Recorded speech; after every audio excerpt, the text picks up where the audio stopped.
Okay, this is Moshe coming to you from Israel in the Galilee. Get my glasses untangled here. Um, Today's Monday. I think it's the 5th. Let's check. Oh, yeah, it's the 5th of May. It's 8:54 in the morning. And got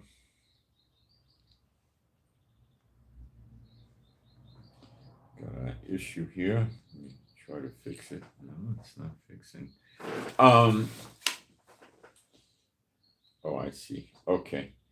What we're going to talk about today is Trump really going to bomb Iran? And I think that is the last resort.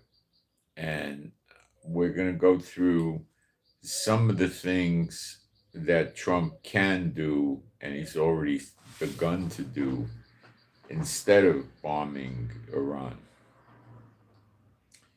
And that doesn't mean he's never going to bomb Iran, but we're also going to discuss why he's not going to bomb Iran.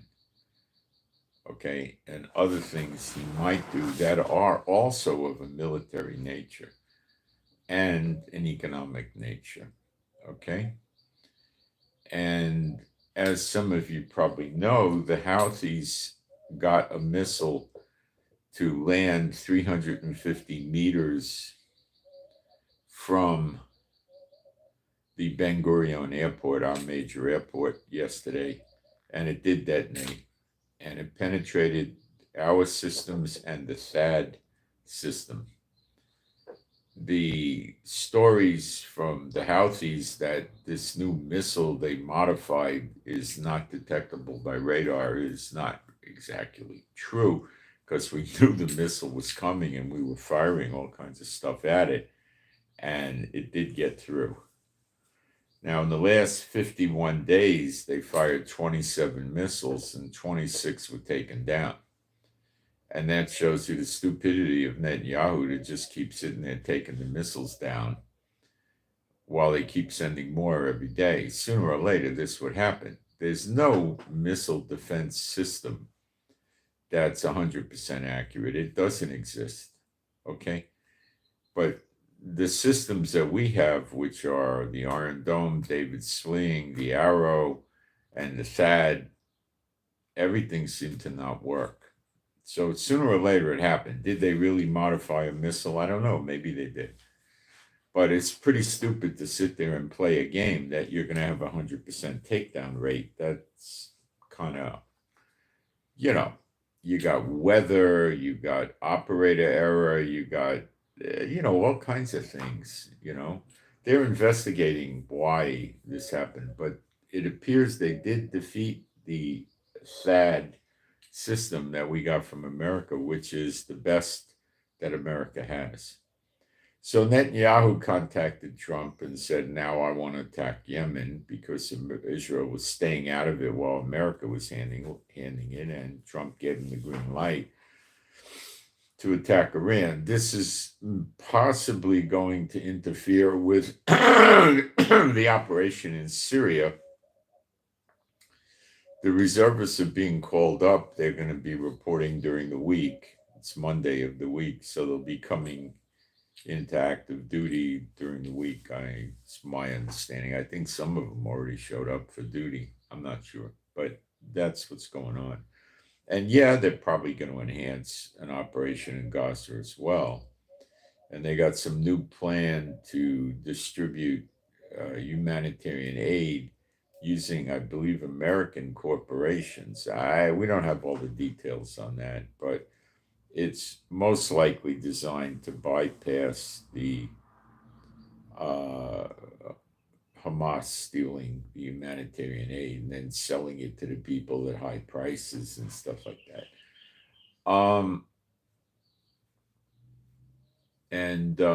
Then we're going to do more spiritual warfare, like fireside chat, and I'll share some scriptures and how I applied them in the past and what my experiences were and what would work and what wasn't that successful. And if I remember, I'm going to explain that, we can't pray against God's will. There's scripture for that. And we're not going to be able to do spiritual warfare against God's will either. Okay? If he has a will for this, he may not care. I don't know. He doesn't tell us what his will is per se exactly, but I'll discuss that with you. Okay? And many airlines have canceled their flights to Israel on not for 3 or 4 days, on a kind of indefinite basis.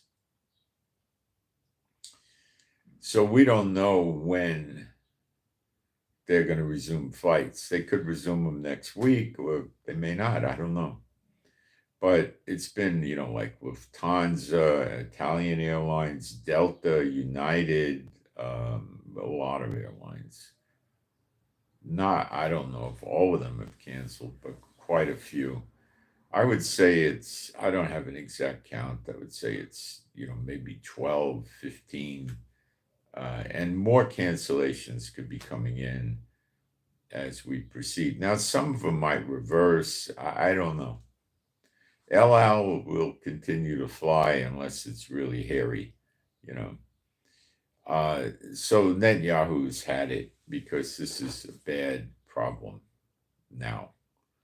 And the Houthis are taking advantage of it, and they're saying they're putting an air blockade on Israel. That's a joke. They're a bunch of complete illiterate idiots, And I'm going to explain to you why America's been ineffective with the Houthis. Not any fault of America, not that they're not trying, but we'll get into that. Okay. And what your takeaway from that should be is if they can't neutralize the Houthis, which they can't, why should America be able to neutralize the Iranians? They were using B-2s in Yemen. Okay. And why a boots in the ground operation on Iran is something I don't think America's ever going to do. But we know the prophecy in Jeremiah 49. It's called Elam. It's Iran, it's Iraq and Syria, parts of Iraq and Syria and Iran. It gets completely devastated, and they have to leave their countries, and they scatter into all the countries of the world. And there the sword follows them and they get cut off. And that is, I'm thinking, predominantly Iran, but it can include pieces of Iraq and Syria as well. So I'm going to go into the live stream and make sure we got a live stream and sound and picture.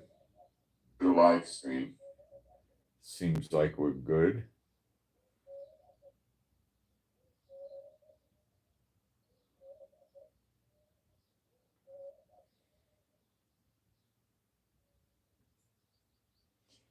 Well, he does say what his will is at times in the scripture. If you look it up, you'll find verses where he does say that.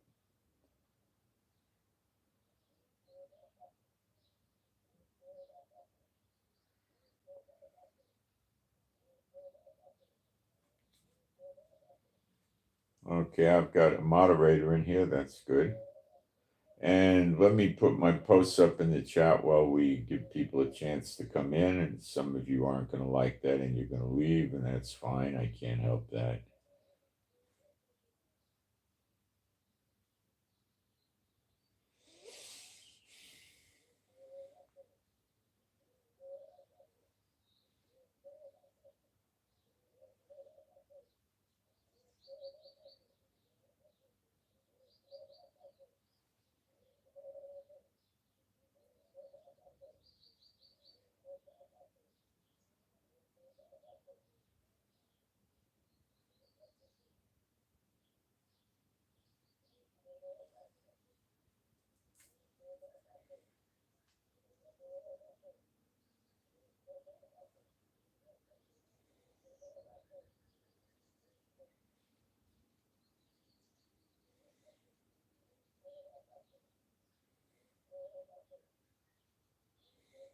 And I'll get my email address up and we'll get going.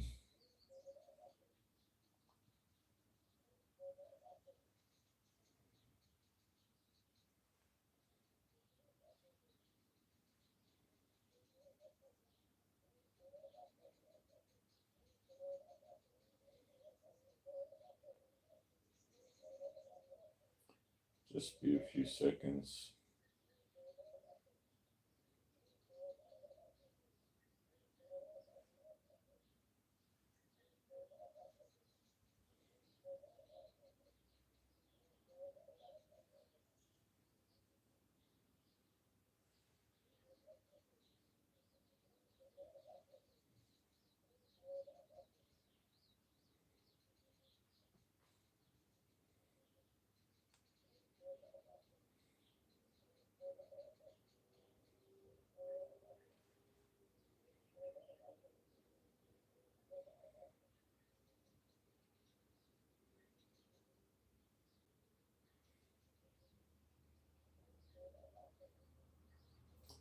All right.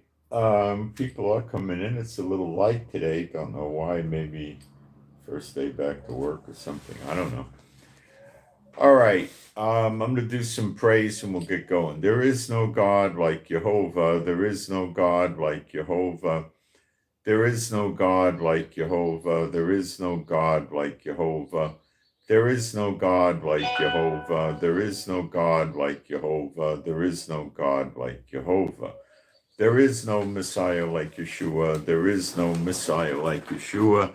There is no Messiah like Yeshua. There is no Messiah like Yeshua. There is no Messiah like Yeshua. There is no Messiah like Yeshua. There is no Messiah like Yeshua. I stupidly left my coffee on a table out there. I gotta go get it. I'll be back rather quickly.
For some small talk, I got Beulah the harness yesterday, and she's pretty good with it, and it's working out. She gets to run around, and she doesn't get to jump, and that's working nicely. She's pretty okay with it. She still doesn't understand it completely, but she's pretty good. All right, so we learned from what happened in Yemen.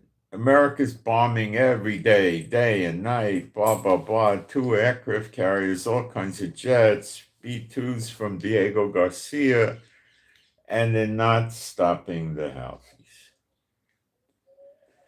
Okay? They have to keep their ships out of the range of the Houthi missiles. It's raining. It started raining.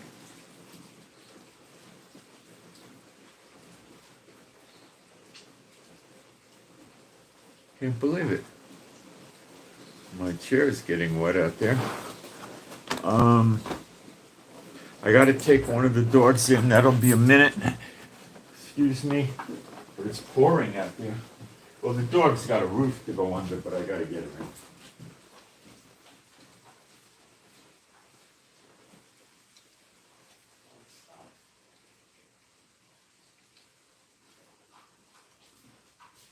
Now it stopped. It's just a cloudburst. I'll ignore it. She's got a big roofed area to go under, so she'll be fine.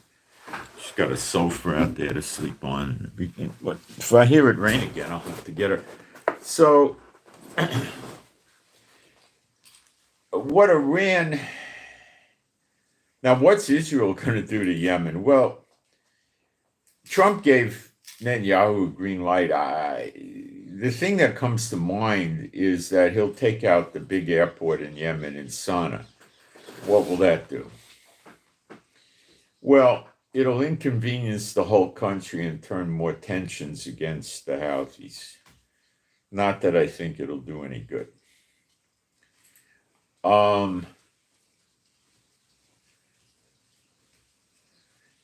How you take out the airport is another story. There's two ways that they could do it. One is the real way, and the other is the phony way. The real way is you hit the radar, you hit the control towers. If you want to hit the runways, go ahead. It's usually takes 1-2 days to bring heavy equipment in and clean the debris out, put fresh dirt in the hole, and then lay new concrete or blacktop or whatever they got. And that's usually very minimal. It's child's play. It's like breaking a window. It doesn't do anything. It's stupid, but Netanyahu does engage in that stupidity from time to time. Hitting the radar and the control towers means it's out for weeks or months. That works. Okay, the other stuff doesn't work. Give me a second.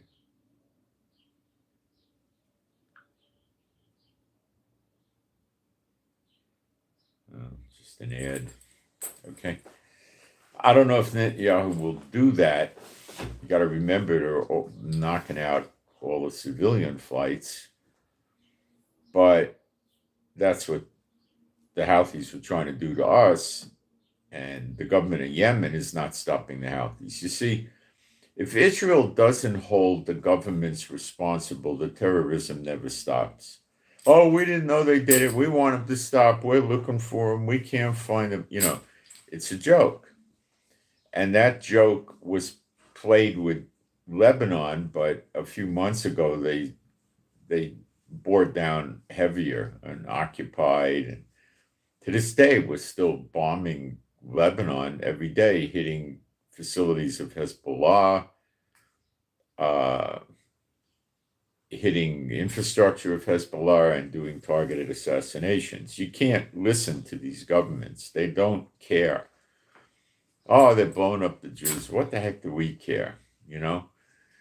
Or we like it. So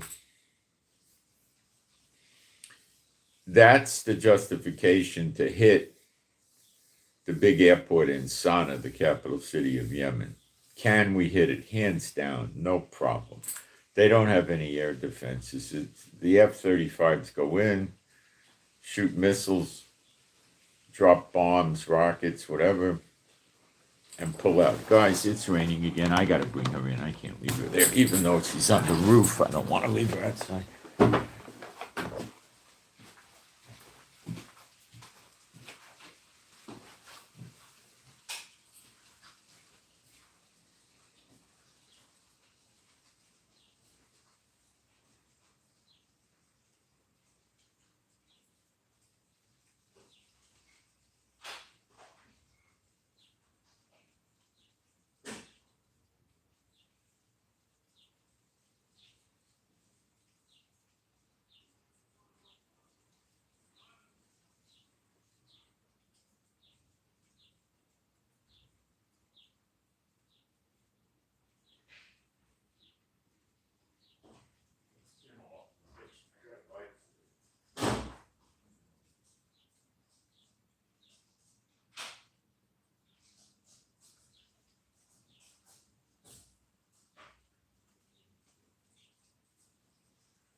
So I'll see you later.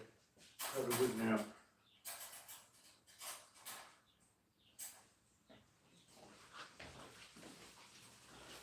She ain't no dumb dog. She was sleeping on the couch under the roof.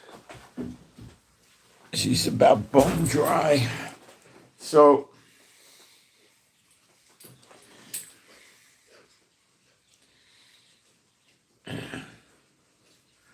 I'm not sure what Netanyahu's going to do in Yemen. Targeted assassinations is a dumb game that Netanyahu plays. It plays great in the papers, but, it's a slow freight train. It does have impact, but it takes months to get enough of them. It's just stupid, Now, there's a lot of people that feel Netanyahu is very slow to end the war with Hamas because that could accelerate his criminal cases. And that means prison for him, likely, but not 100%. We don't know for sure till it's over. So he's making Israel pay a bad price for trying to prosecute him. With the Houthis, I don't think he's going to play games. He's not going to drag this out, but we're not capable of doing a ground invasion of the Houthis that would be of any effect. And dropping special forces in there from submarines and inflatable rafts in the middle of the night, what are you going to do? Targeted assassinations, whoopie-doo, what's that going to do? So it would be an aircraft attack, maybe submarines creep down there and hit them with missiles as well, I don't know.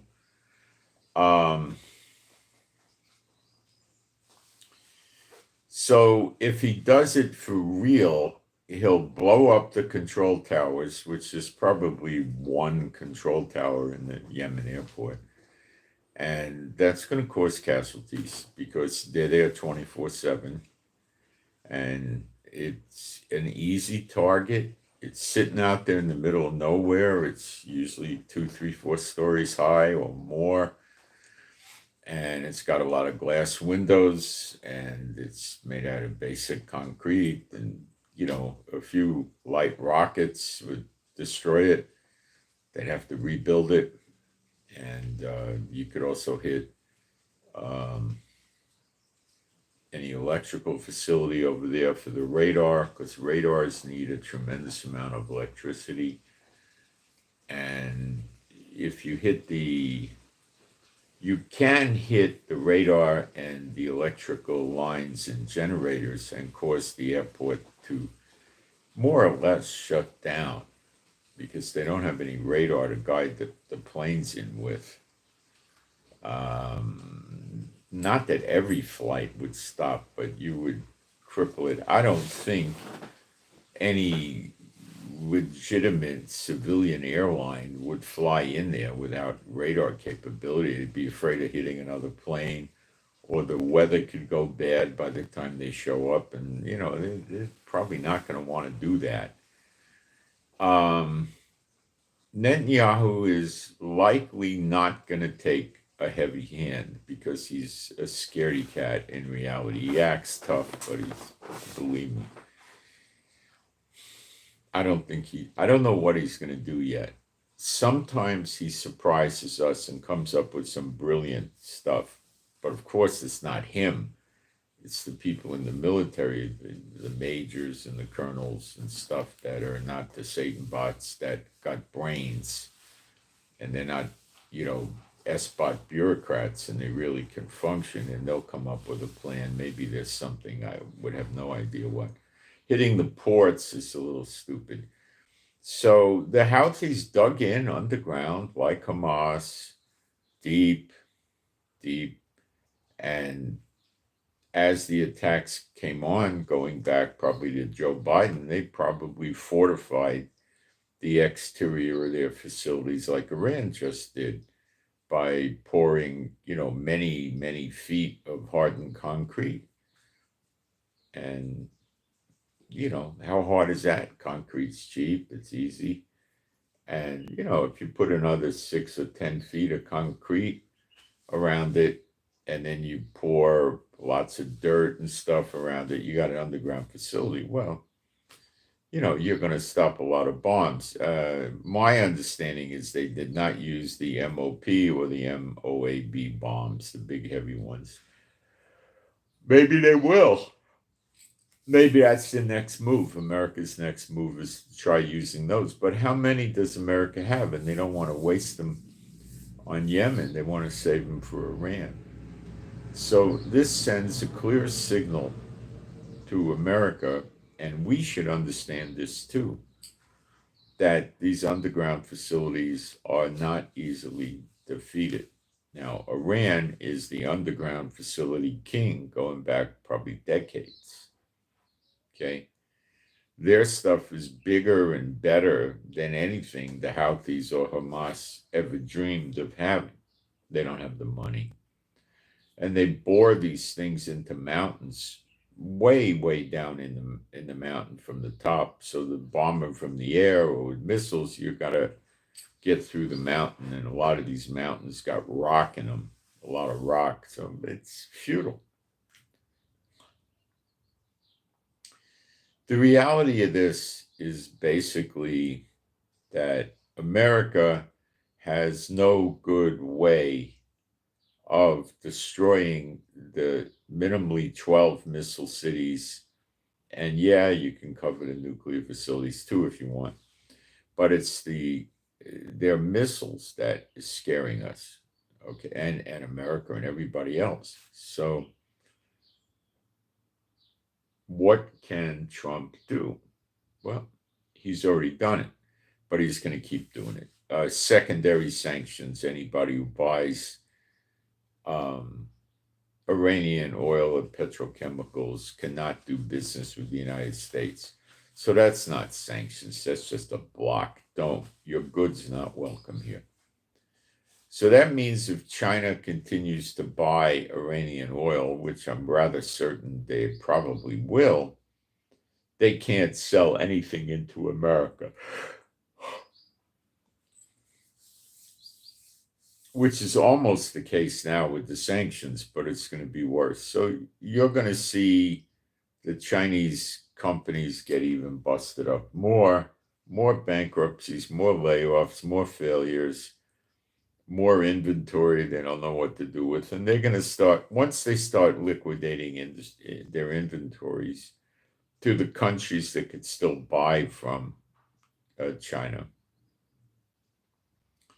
the price of their goods is going to be down very low. If they drop the goods 25%, they might stimulate a little business, but if they want it, they're desperate and they need money fast, they're going to go dropping 50%. They'll even get to the point where they're going to try to break even, which is probably about 30. The prices will have to go down like 65, 70%.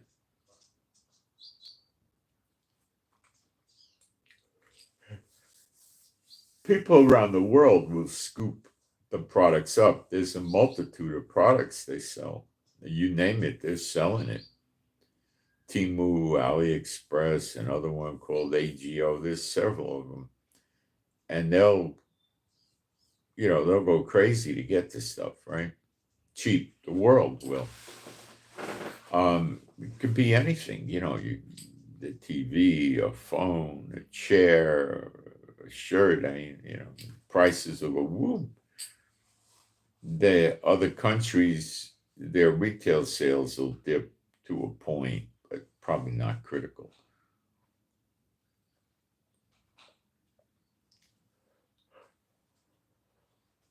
There's a lot of China-made stuff that people in Europe or America are just not going to buy because you don't know who the company is, and why are you going to bother with it? They do run all kinds of scams, and sometimes the more legitimate companies in China run scams by concealing the description of the product. and they leave things out and they mislead people, and you're buying something that's really not going to meet your needs, but you don't know it because they cleverly described it. So you got to be real careful with them. But anyway, how could Trump really attack Iran? As soon as the attack starts, Iran's going to try to get all his warships. They got go-fast boats. They got 24 submarines, except for 3, 4, or 5 of them. They're all little miniature submarines that'd be really good for drug smuggling, or they're not going to hold up against American Navy. Their go-fast boats are a bad threat. They could swarm attack the go-fast boats along with drone swarms and really hurt and damage American warships in the region, and probably kill sailors and even sink some of the ships. The Houthis are getting high on shutting the Ben Gurion airport down, and now if they could sink an American aircraft carrier, they'd be elated. And Iran would love nothing more than that, because they know it would scare the Americans, possibly from annihilating them.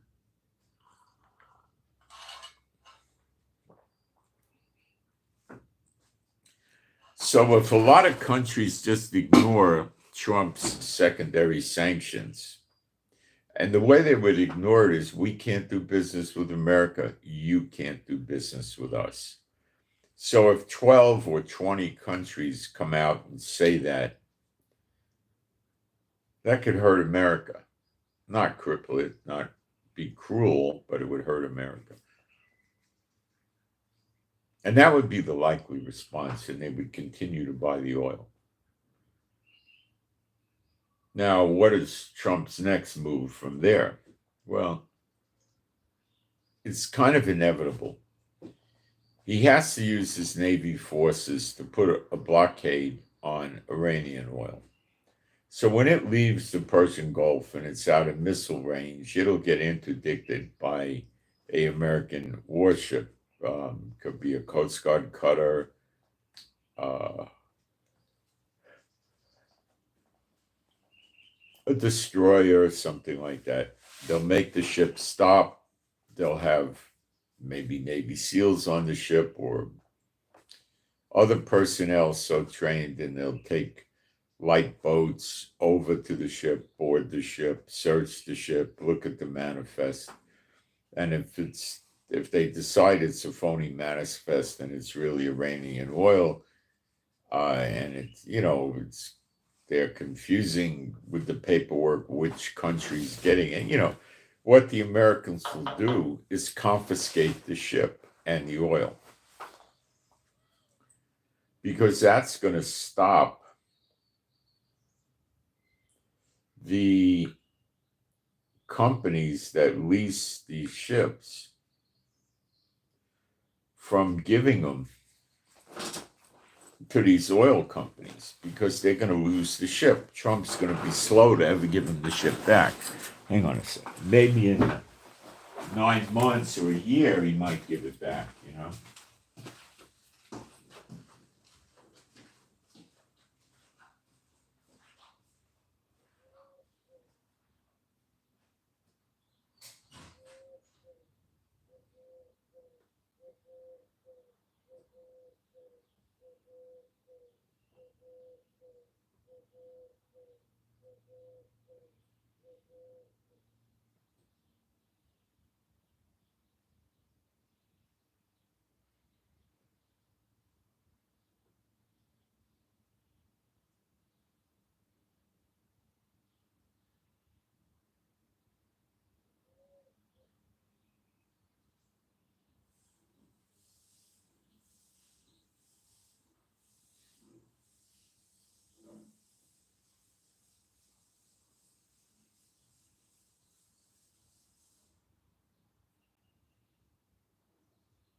So the question is, what will Iran do if they start seeing these ships get interdicted, including their own, and getting confiscated? I don't think Trump would put the crew of the ship in jail or anything like that. I think he would take them into custody through the Navy, and they would go through very soft interrogation, like, they'd get fed, access to toilets, showers, decent food, medical if they needed, phone calls, internet maybe, but probably no phone calls or internet. But it would be rather rapid, and they would try to get information from the guys as to, where it's going and what's going on and this and that. And it would be brief, 1, 2, 3 days, and they'd be released and flown back and well treated. And, I don't think there'd be any issues like that. What does Trump need? Hostages? Nah. So would the Iranians try to go on the warpath if that happened? Probably not. It depends how much it happens. Okay? If it's 1 or 2 ships a week, I think the Iranians wouldn't attack. If it's 6 or 7 ships a week or every day a ship, yeah, I don't know what they would attack with, because he would do it out of range of them. And if they start sending boats near the American ships, they're not going to go undetected. They're going to get detected, and they're going to be, if they don't go back, they're going to get destroyed. They're not going to, with a little 50-foot submarine, outwit a stealthy American nuclear submarine with highly experienced crew and great equipment. That ain't gonna work. Surface vessels, they'll be getting buzzed by American planes as a warning, or they may be afraid to buzz them because they can't get too close. They'll make their presence known. And if they don't turn back, maybe they'll do warning shots in front of them. And if they don't turn back, they'll blow them up.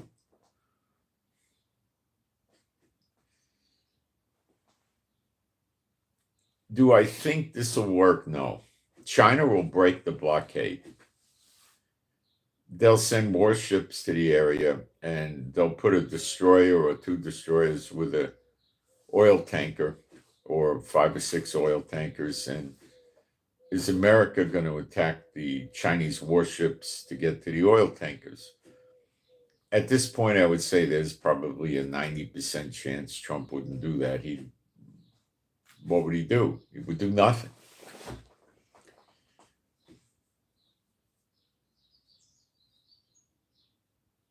Russia has no need to get oil from Iran, so they probably wouldn't be involved in this.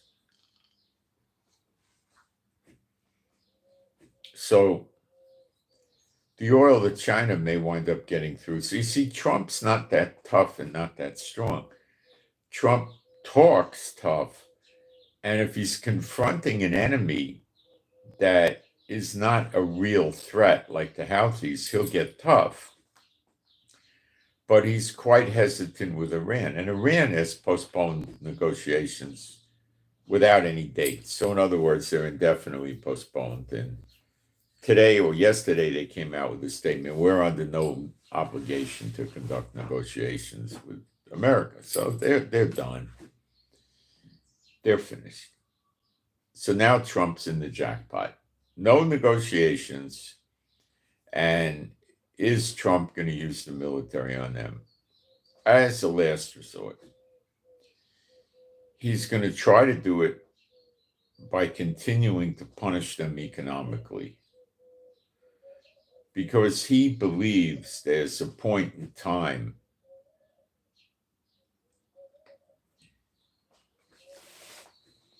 where the economic situation in Iran will get so bad they're going to throw the towel in. He's wrong. Netanyahu knows he's wrong. What are some other things he could do of a non-military nature? Not much. cyber attacks. What can he do? There's not a lot he can do. If these measures, like the secondary sanctions and interdicting boarding ships and confiscating them if there were lies,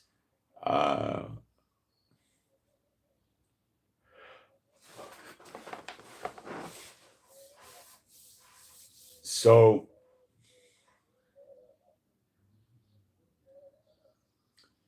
then he's going to start bombing Iran, I think. And what would that look like? Well, he'd probably try to drop a few B-2s on some facilities, probably the nuclear facilities, and then see if he scared Iran enough. Like he could tell them, well, this is just the first round. If you want, I can show you what round 2, 3, and 4 looks like. And that would be more bunker buster bombs coming in. On Monday, you send a bunker buster bomb. Tuesday, you hit the same location again. And then Wednesday and Thursday and Friday until you penetrate down into the actual facility and it's destroyed.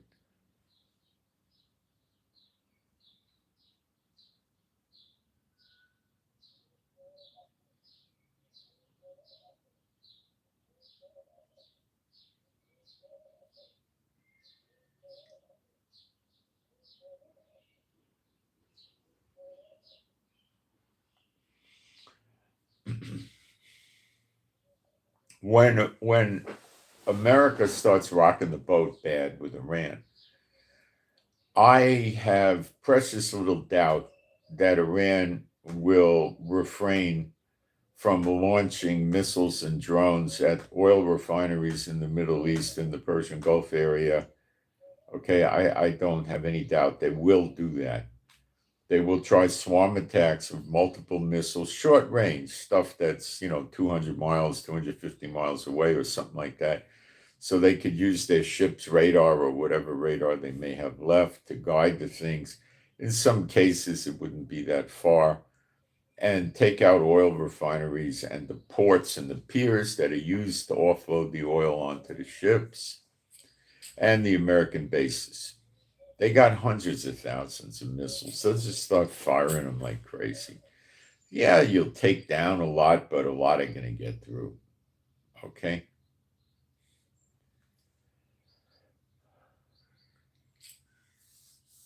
Now the world's going nuts because their oil is 120, 180, 250 a barrel, whatever. It's going to be high. Trump's not going to have an answer for that. There's no answer for it.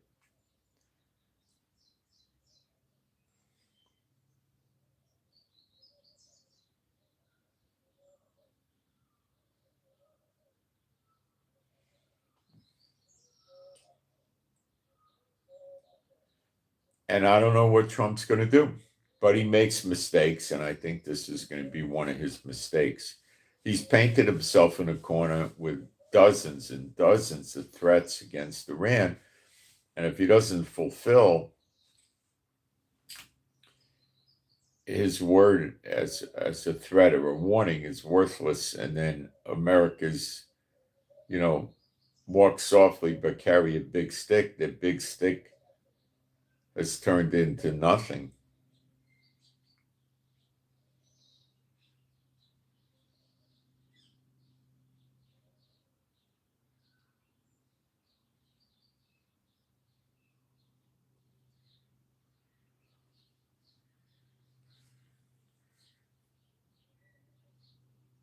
Thinking here. So does Trump have the guts to do this? That's the real question.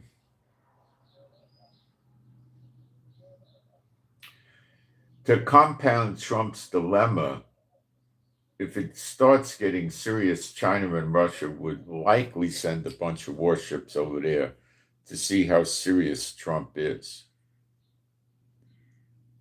That's a game of chicken. They may or may not play, but they may. I don't know. But don't expect to wake up in the morning and find out that Trump bombed the daylights out of Iran militarily, because that's not going to work. He can't do much to the missile cities or the nuclear facilities.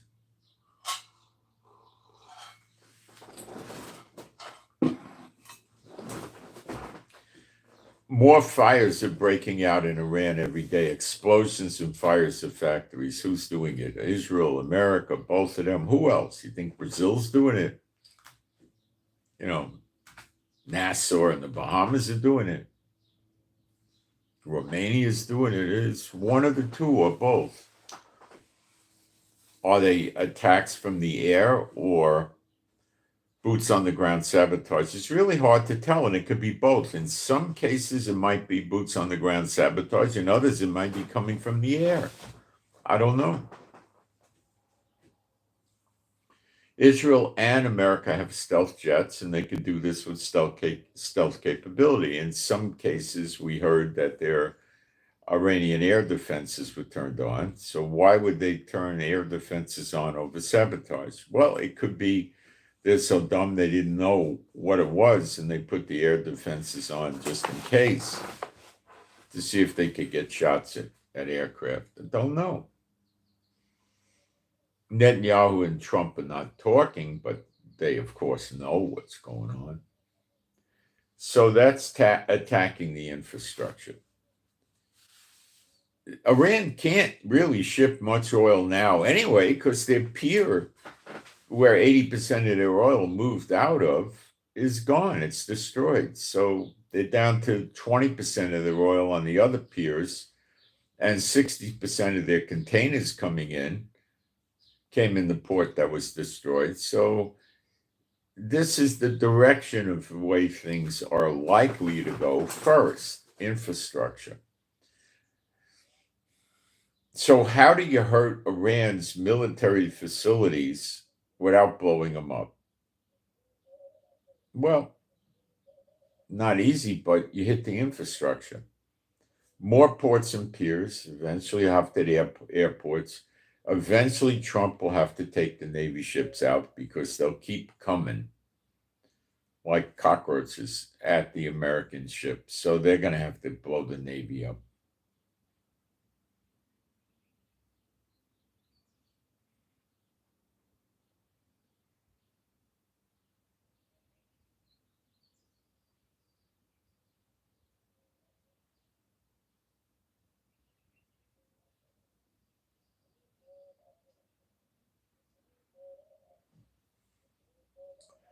What's Iran going to do when the Navy's blown up? Well, what's Iran going to do when anything?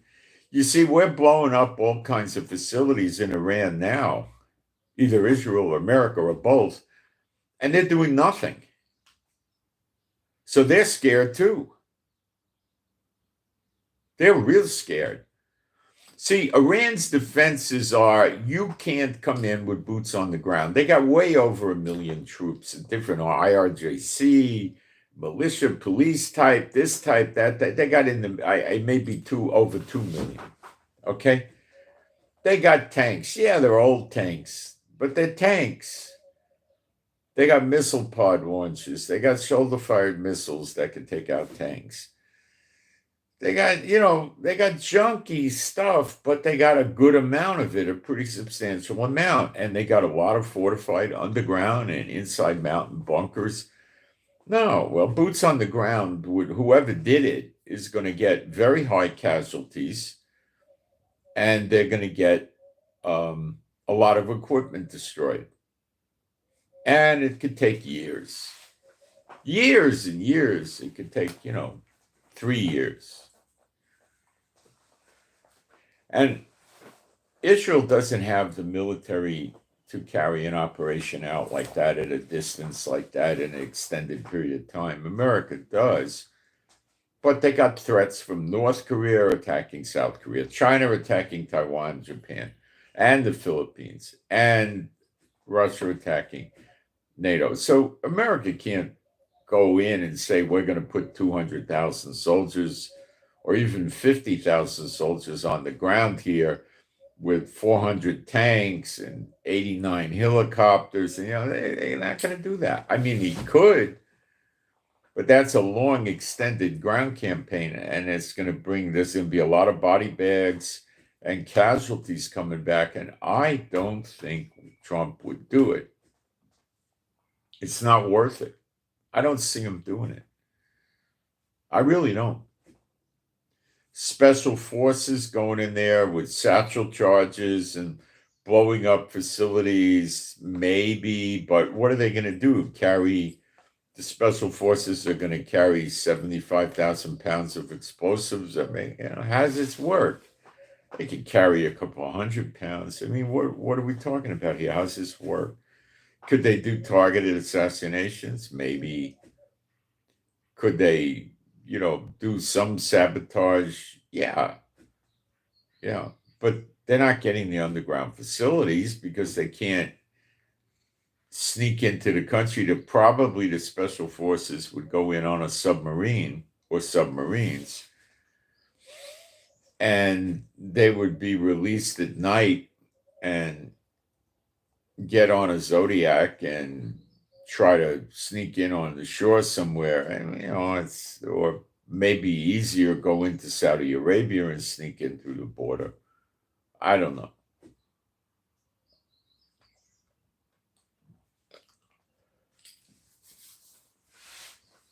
They're not doing boots on the ground, though. I'd be shocked to ever see that. So is Trump going to just stop bombing Yemen and say, I tried, I can't do it? We're just going to have to live with the Red Sea being persecuted by the Houthis in Yemen forever? Come on. He can't do that. He has to stop it.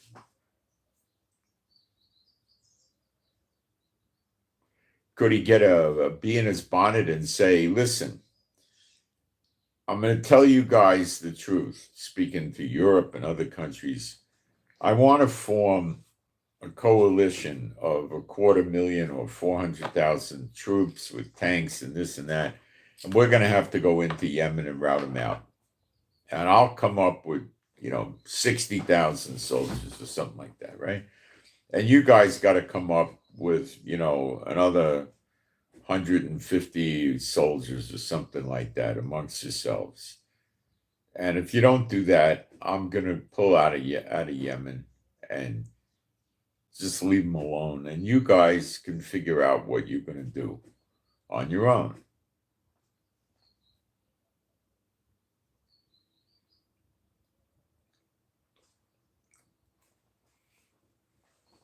Okay?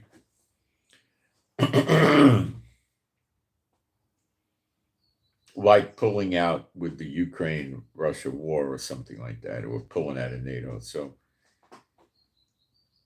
now what happened is he turned it over to Israel. So he'll give Israel intel. Surveillance from sophisticated, stealthy American drones, reconnaissance flights. We have refueling tankers. We need more. We'll get them, and we'll start going in. But what targets are we going to hit in Yemen that America couldn't hit? You see what I'm saying? Israel can't put a blockade on Yemen. We're not set up for it. America is. But are they going to do that? It's a pretty slow-moving freight train. I doubt it. Doubt it.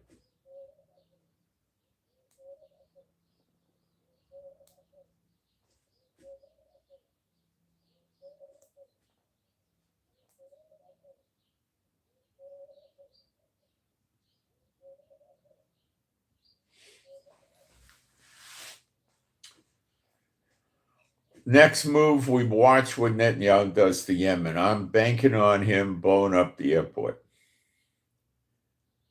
Like I told you, it'll cause a lot of pressure from the people in Yemen against the Houthis and the Yemen government against the Houthis, and it may be effective. I don't know. It's easy. It's cheap. The casualty rate will be non-existent. It'll be effective. And the problem is to do it right. you're going to have a good amount, probably 30 people lost life from hitting the control towers. Now, he could avoid hitting the control towers by doing his weak stuff, which would be blowing up the runways. And also, I'm thinking, take out the generators that power the radar. And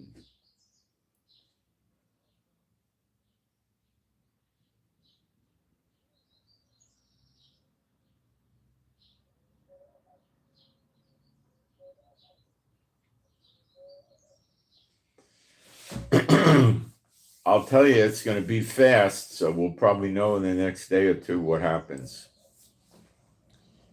We'll have to wait. Somebody's guiding those Houthi missiles in, and nobody's talking about it. The likely character is China, maybe Iran. I don't think Russia's doing it.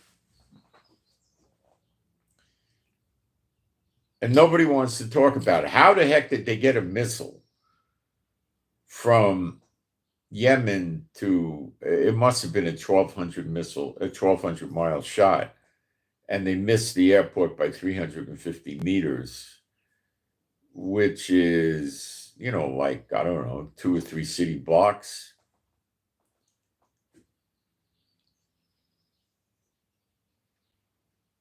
They got to do it with somebody guiding the missiles, unless they have big over-the-horizon radar down there that nobody took out for some reason, which I don't think is the case. So nobody's talking, but somebody's guiding the missiles. I'm rather sure of it. Doing it from an aircraft or a ship.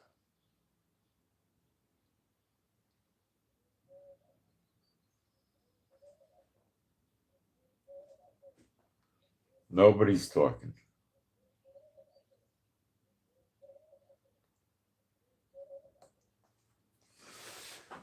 So Trump's not likely to go just start bombing Iran. Negotiations have broke down. Trump has threatened them with destruction and all kinds of bad things. Hegseth has threatened them. Rubio has threatened them. I understand the third aircraft carrier should be here by now, but I'm not hearing any dialogue about it. Why? Did they divert it away?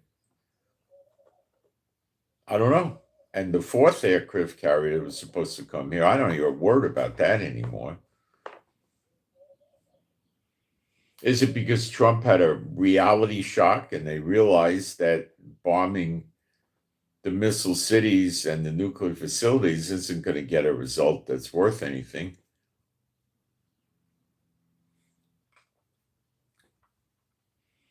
Now, if Iran flares up and starts playing, I'm going to take a preemptive strike against America, then he's going to try bombing them.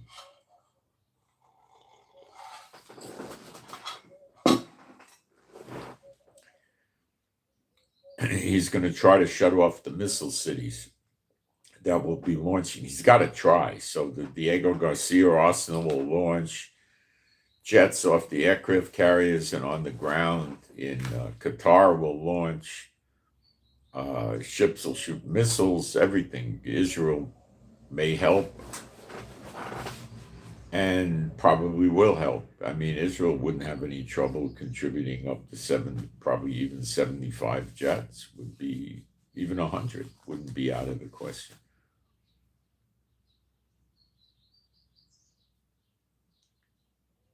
And there'd be round-the-clock bombings on the Iranian facilities, and they would be damaging them. They would be impeding their ability to function, but they would still wreck the oil refineries, the ports and piers of the Arab-producing countries in the Middle East. And with the Houthis kicking, when that starts, the Houthis will attack the UAE, Jordan, and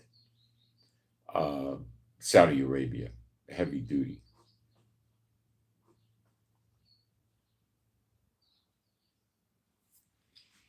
And that's another reason Trump wanted to take the Houthis out as a pre-Iranian attack measure.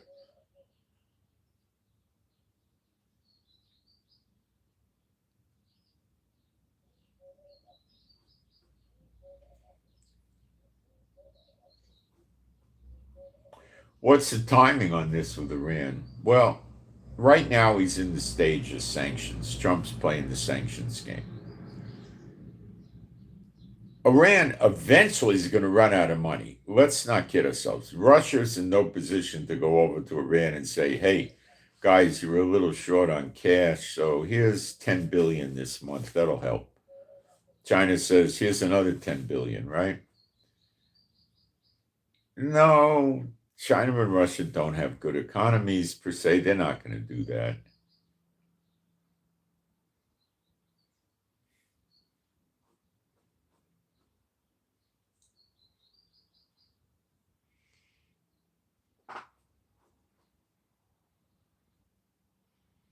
So what's the next move?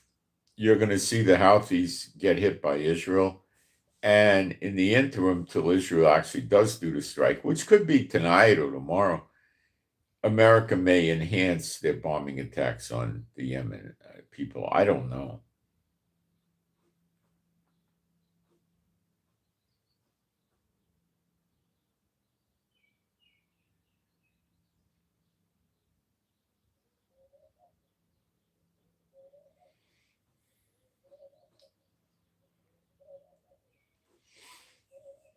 It's a tough situation. It's hard to analyze this. It's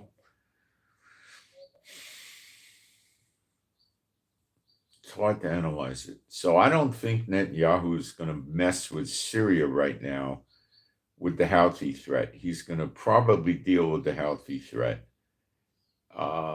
The reservists being activated could be deployed to Gaza. That's for sure.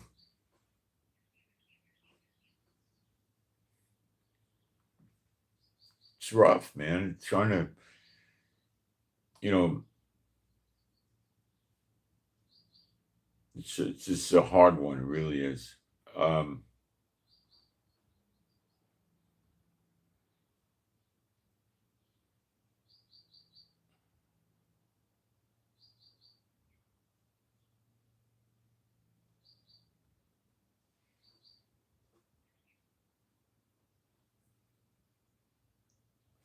okay, so let me see what else is going on here. This is a mess, guys.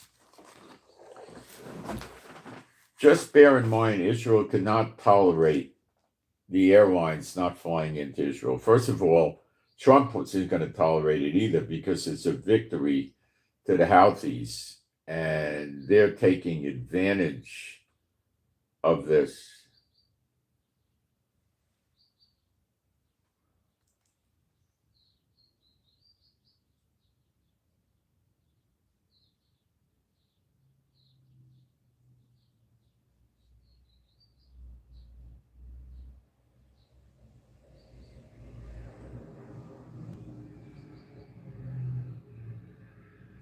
And it makes Trump look bad. It makes us look bad.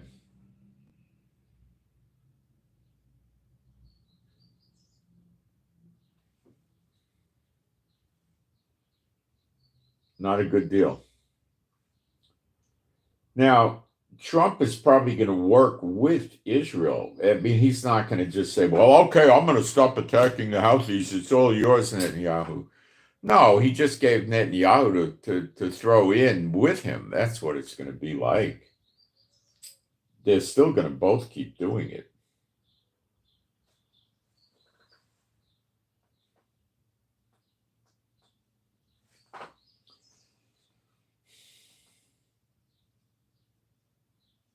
They're both going to do it. So it's going to be worse for the Houthis. But you're dealing with psychotics. They don't care if they get killed. I'll be right back. They don't care.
it's important that you understand that Iran is in a checkmate too. Let me explain. Let's say Iran says, oh, Israel's attacking the Houthis. Well, we'll attack Israel now. And they start launching missiles at Israel if they could ever hit us. I don't know. Or drones or whatever, right? Okay, let's just say they do it. The missiles get taken down or they don't get taken down. It's not going to matter very much. What happens next? Israel and America will attack Iran. And yeah, they're not going to necessarily knock out the in the mountain missile cities and the nuclear facilities, but what will they knock out? The other two ports that they have for their container ships and their oil refineries got to be above ground. They're going to get hit. Airports will get hit. And what is this going to lead to? It will lead to Iran positioning their warships towards the American fleet, maybe trying to move stuff near Israel and launch drones and stuff at Israel and missiles or whatever. And what's going to happen? Well, Israel's 5 or 6 submarines are going to sink their ships. And Americans are going to sink their ships. What I'm saying is the Iranian Navy is going to go to Davy Jones's locker. They're going to get sunk. Okay? Unless the Iranian Navy just plays dead and floats around in the water and the guys go fishing off the boat, then they won't get sunk. But if they start positioning and moving around, they're going to get sunk. So they're not going to have a Navy. And their airports are going to get damaged. And I mean radar, control towers, the electricity supply, the runways, the hangars, everything obliterated, right? The kind of damage that'll take a year, 2 years to rebuild, okay? And the grid, eventually, if it keeps up, the grid will go out, and that's how I think it's going to go. The damage to Iran is going to cause the people to leave. So I think it's going to go in the form of, and I believe strongly this is going to happen before the day of vengeance, which is shortly coming. So this destruction on Iran, and the same thing happens to Yemen, except they don't go scattered to all the different countries, but it becomes a wasteland. The destruction of Yemen and Iran, with possibly Syria and Iraq and whole in part thrown in, because Elam, some historians say it's mostly just Iran today. Other people say it includes parts of Iraq and Syria, and I tend to lean that way, but maybe not. There's a dispute with the historians. But none of the historians have any doubt that it's Iran. That's not. Everybody's going to say Elam's Iran. Okay, so that's before the day of vengeance, because they scatter into all the nations around the world. By the day of vengeance, we have Jeremiah 30, verse 11. All the nations that he scattered the Israelites into are destroyed. So they're not going to go leave one destroyed nation and scatter into another destroyed nation, right? Bible logic, right? Okay. So it's going to happen earlier. So we're right on cue for it. But I believe it's going to be more in the infrastructure. What would it take to destroy the country so bad they got to leave? Well, the ports and the piers stop the containers coming in and out. The refineries stop the economy, okay? And then what happens? Well, then you get the military airports first, right? Okay, then they switch to civilian airports. Well, then you get them, right? Then you get the military bases that are above ground, which they got to have, right? And you get their communications, their radars, their power grid. So essentially, the power grid in Iran will probably go down in its entirety. What about the water supply? Well, when you don't have power, how do you move the water around? It doesn't always work so well, right? So by getting the electric grid out, you're going to lose the capability from running water, taking showers. The plants for the water that purify the water so you can drink it are going to go out. So maybe you'll have some trickle in the pipes, but it's going to be water that looks gray or brown that you're not going to really want to drink or get you sick or dead or whatever, right? Sewage backs up, okay? Traffic lights don't work. You want to go get gas for your car, the gas station can't pump the gas. No power. The freezers and the refrigerators in the whole country go down. So, after some days in the heat of Iran, which it gets hot there, your food's shot. Think about it. Now, not all your food. If you have your Oreo cookies, they'll still be fine. Your Mars bar or Milky Way may be soft, but it'll still be fine. But your vegetables and your fruit and your meat and your milk and your liquids, and that's going to go bad. And it may take some days, but it's going to go bad, right? Not every single food item, but a lot of it. So I'm using Bible prophecy to try to predict how this is going to play out, is what I'm doing, okay? And that's a good path to pursue because the Bible's true and it always happens.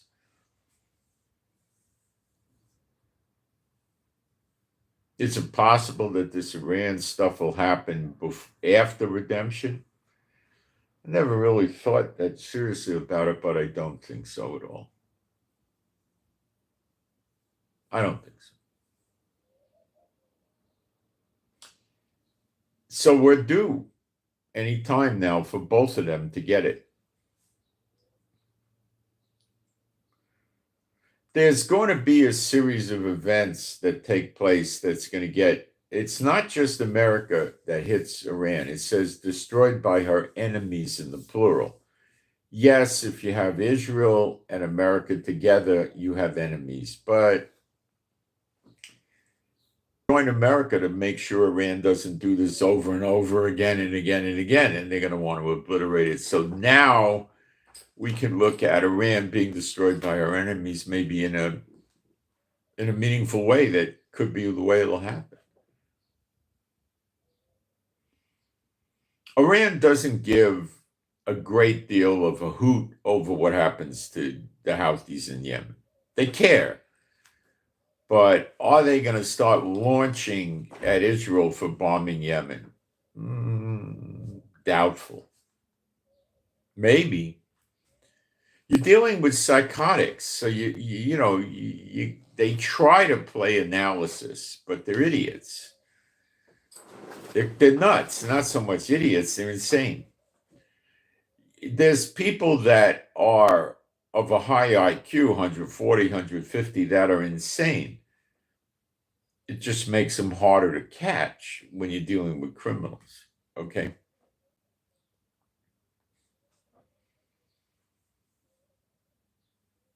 And it depends how crazy they are. If they're crazy to the point of they're completely broken with reality, then they're not going to be hard to catch because they're walking around in a dream world. Violent and dangerous and murderous, but they're not going to make it right. But if they're not that psychotic, what do I mean? Well, they'll have a certain degree of paranoia for sure. But they also got a megalomaniac type thing going on where they think they're so great they can go around and kill people without getting caught. Okay? And they'll just sit there and meticulously plan their attacks. And they'll be doing it in a cold, methodical fashion. The world has had, America and many countries have had serial killers from time to time, and they never got caught. We had another one in San Francisco in the 70s. What was that jerk's name? They never caught him. Can't remember his name. He was driving around in a van and he'd come up on people and shoot them from the van. Son of Sam, New York. Remember that one in the 70s? He grew up about 400 or 500 meters from where I grew up. He was from my neighborhood. Did I know him? No, I'm much older than him. I didn't know him. Berkowitz was his name, Jewish kid. He grew up in apartment building by the Carvel ice cream store. It was over the Carvel ice cream store next to it that I used to go to. But I was in a different generation from him. So by the time he became like, a late teenager, I was already out of New York. I was in California and stuff. So I was, you know, or I was going to college in Florida. I don't, but I wasn't. I never met him that I know of. I may have seen him. I expect I did, but I never met him. Says he's a Messianic Jew for many years. Ministers in the prison, they don't want to let him out. What's wrong with this picture? The son of Sam went around shooting basically women with a certain length hair and this type of thing. He was apparently directed by demons. And they took, when he joined or got hooked up with this satanic group he got involved with, they took pictures of his family. This is drug cartel type stuff. Okay, so they knew all about his family. So if he didn't play the game correctly, they were going to kill his family. That's the way they do things, okay? That's what Hezbollah would do to the government of Lebanon if they try to take their weapons away. You getting the idea yet? That's what the Houthis would do to the government of Yemen if they try to take their weapons away. They may or may not have pictures, but they probably have files, and this is the way they work. So Berkowitz used a gun. I know a lot about guns. It was a gun made by Charter Arms. It was in a .44 special caliber. And it had, most of them had a 3-inch barrel, and they came with wood grips, a shortened wood grip. It was a 5 rounds in the cylinder barrel. It didn't have much of a rear sight. It had a reasonably old, cowboy gun type front sight. And it weighed 19 ounces, which is very, very light. The .44 special is usually going to fire about a 240 grain bullet, a heavy bullet. Okay. A 38 special 357 Magnum full load is 158 grains. Then generally they use 125 grains. So this thing's almost twice the weight of what they're going to use in a 38 or a 357, this bullet. It's not a fast-moving bullet, especially out of a 3-inch barrel. It's probably going to get around 800 feet per second, but it's a very big bullet, a heavy bullet. Back then, the ammo for this would more than likely be lead round nose, just old basic lead bullet. It would probably go through 14, 15, 16 inches of ballistic gel, which is more than what you need. It may go further. I have to check and look it up. I mean, people did it. It's a very lethal bullet. It's similar to the round they were shooting, with Wyatt Earp and that kind of thing. If you shot somebody with it, they stayed shot. It was they were very similar to a .45 ACP gun. They're very potent, okay? Not high speed, but potent. You get the penetration by the weight of the bullet. You can get penetration with a light bullet with a high speed, and you can get penetration with a heavy bullet with a low speed, and that's what this was. Now, I happened to had one, and I bought it quite a bit before Berkowitz ever started using it. And it was a cheap gun back then. I think it was about $120. And Charter Arms was not a very high-grade gun, but it wasn't a very low-grade gun. Like Taurus was a piece of crap in my book. But this was a good gun. It shot. It wasn't super accurate. It wasn't that bad. And I used to take it to the range and work out on it because it was an easy gun to carry. And my concerns were predominantly not hitting a dangerous animal at 75 feet. Where was I going to get hit with a dangerous animal living in the city? What was that all about? I was worried about somebody coming up on me in the street close, right? Because you're not going to know they're a real threat until they get pretty close to you, like 10, 15 feet, right? And I wanted to make sure if I hit them, they stayed hit, so to speak. In other words, it would stop the fight, right? 38 special would be kind of iffy. 357 would be much more reliable. They had a gun back then. I had one. It was called the Smith & Wesson Model 19. It was a 6-shot 357 in a heavy frame Smith & Wesson. It was an excellent gun, very accurate, great trigger. 2.5-inch barrel, but it was quite heavy. It was probably 27, 30 ounces or something like that. It was getting up there. It was a heavy gun to control the recoil. It was a great gun, but you had a big, heavy clunker where with this Charter Arms, it wasn't such a clunker, okay? I used to keep it in the glove compartment or the trunk of my car, okay? A lot. When I got tired of it and I got other guns, I used it just as a car gun. I think I kept it in the trunk a lot. So I remember one time I had a Porsche 911S and I was driving around and I don't know what happened. Some guy thought I did something to him and he was coming after me. Now, when you drive exotic cars, and that was an expensive car back then, it was $19,000 in 1977 or something like 77. It was a lot of money for a car. It was a beautiful car. It had tan seats and British racing green. And I don't know, this guy started following me. Being former law enforcement, I picked up he was following me. So I took him on a rural road by the ocean where there's nothing going on there. And he's still following me. It was a Mercedes sedan. So I said, this is going pretty far. And what this jackass is likely waiting for me to do is go home, find out where my car is, and then come back and hurt the car. I didn't need that. I don't know what I did to this guy at all. I didn't know the guy. I have no idea. So I had somebody with me, which complicated it. And I went into a parking lot of an auto parts store. And I had my gun. I believe the gun was in the glove compartment then. I had the gun.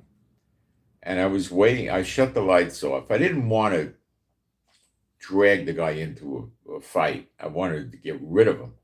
So I sped up more than he could catch me with his Mercedes. And then I whipped the car off the road, went in the parking lot, shut down the lights, and watched.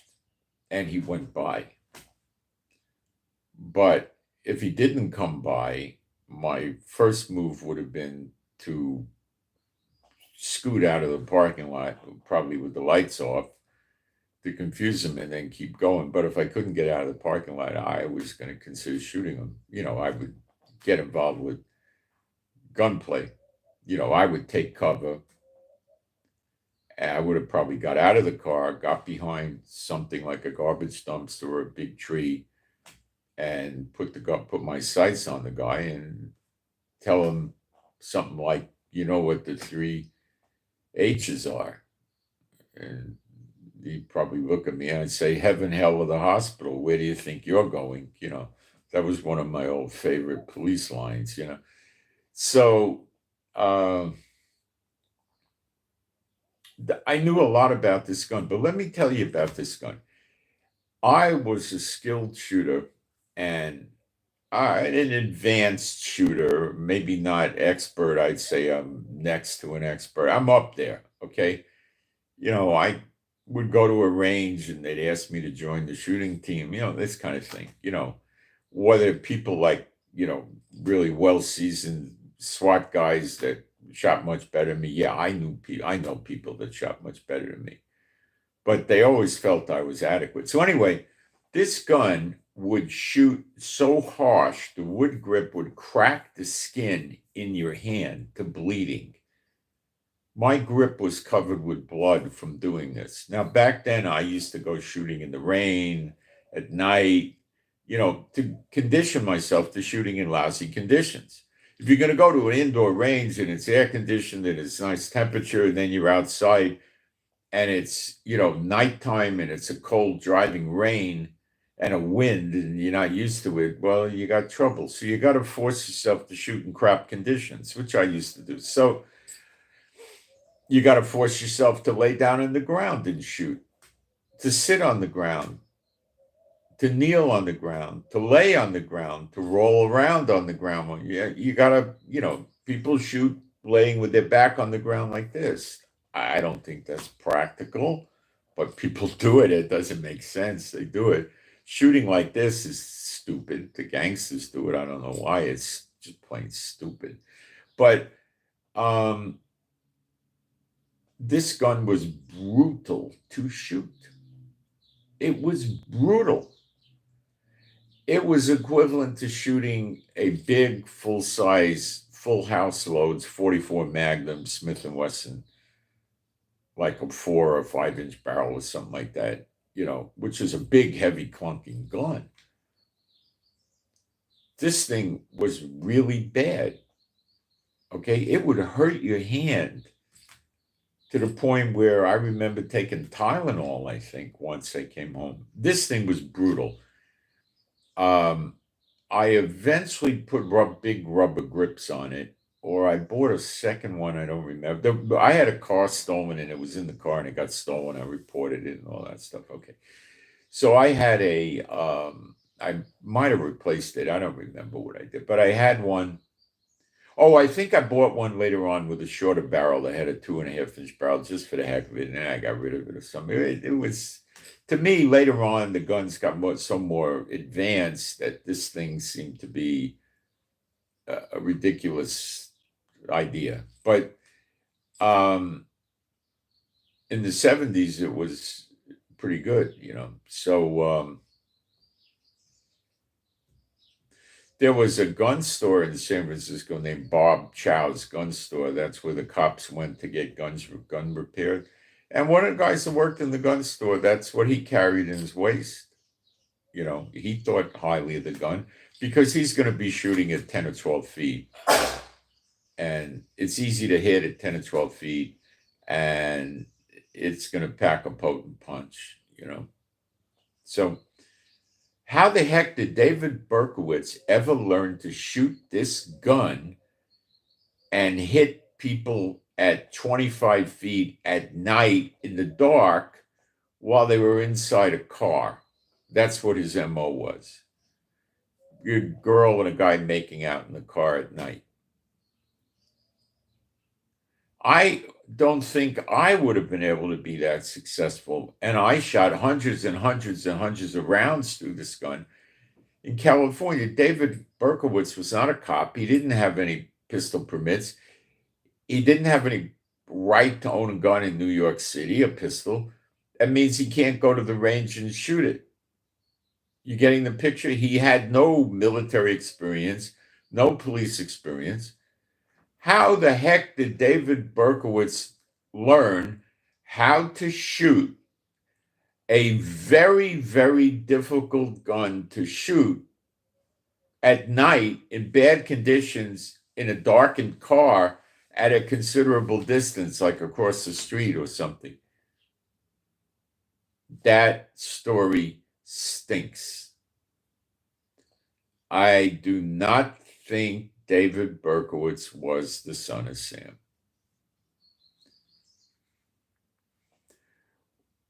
New York City police, how do they work? Lousy. There was a woman that got raped and killed in my neighborhood in the late 60s. I didn't know her. I still remember her name to this day.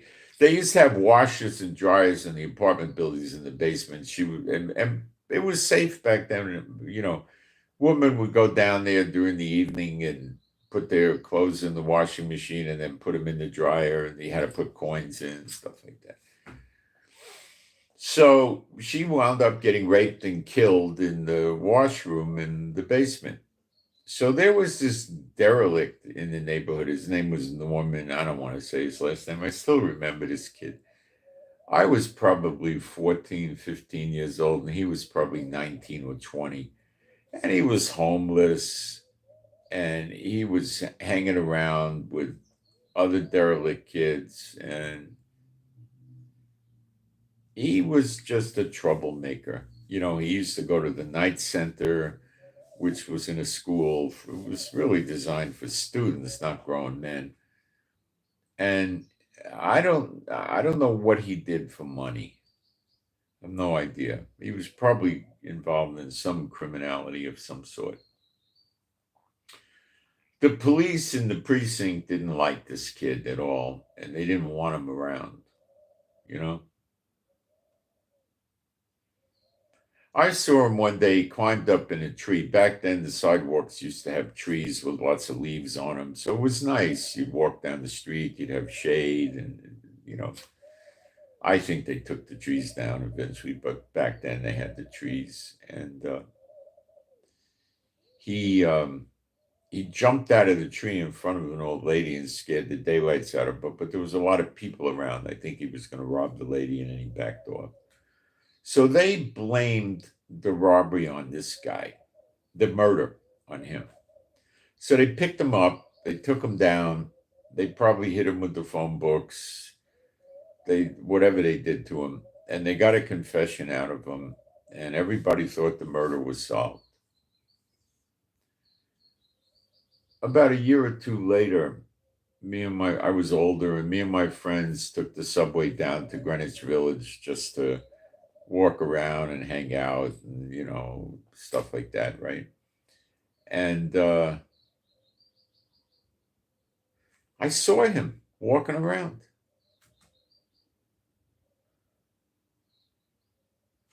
They framed him, and apparently somebody got him out of it.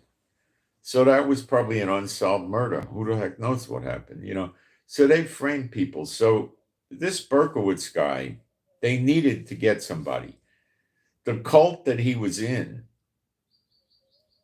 probably told him to take the fall or they're going to kill his family. And I think he took the fall. They probably told him, we're going to kill you in jail. We have people in jail. They're going to kill you, and we're going to kill your family too. And they scared him enough that he complied. I don't think he was ever the shooter. They made movies about it.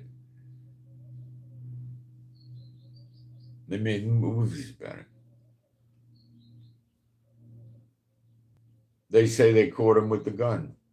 The cult could have given him the gun and told him to keep the gun in his car until they need it or something. I can't imagine that this guy Berkowitz could pick up a Charter Arms 44 Special and shoot somebody at night in the dark across the street in a car through the windows and get good hits. I don't believe it. There you have it.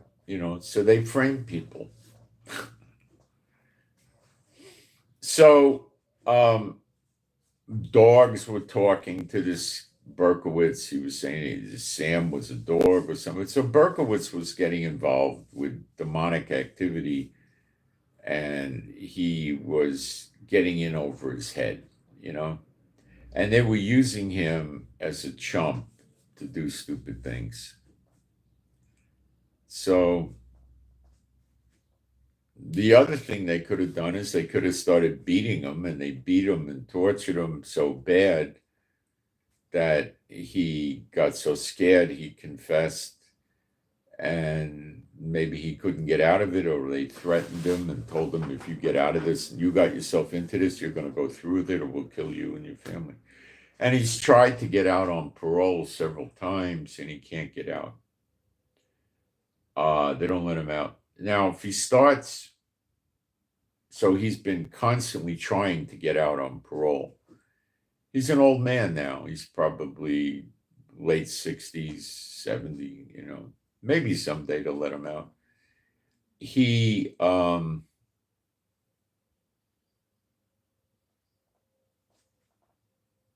if he recants his story and says, I was framed, the police beat me, I was tortured, the parole board's probably not going to believe him, and they're not going to believe anything he says, because first he said he did it, and then he waits decades and says, no, I didn't do it, and it wouldn't get him anywhere. And they wouldn't parole him. So he's trying to get himself out on parole. But as far as I know, he's still a Messianic Jew. I think Jews for Jesus used to visit him. They might still do. They're no good. They're part of the Baptist. They come under a Baptist church thing. They're rotten, but they do go around visiting Jews and doing things. I don't. It looks good. Maybe they gave up on Berkowitz. I have no idea. But anyway, so there's a lot of suspicious things. So I think we're going to see something in the short term, very short term, with the Houthis in Israel. And Netanyahu's think tank in the military is possibly going to come up with some really way out there way of attacking Yemen that no one ever thought of. They may have already thought of such attacks months ago and they're just waiting to use them. Or maybe not. It might be more of a conventional, tit for tat. You hit our airport, we'll hit yours. And hope that the Yemen government tells them to stop shooting missiles at Israel, but they're not going to stop. They'll stop when they have no missiles, and they'll stop when they're dead.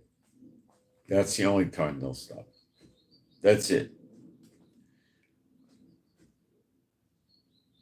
So are things going to heat up in the Middle East? Absolutely.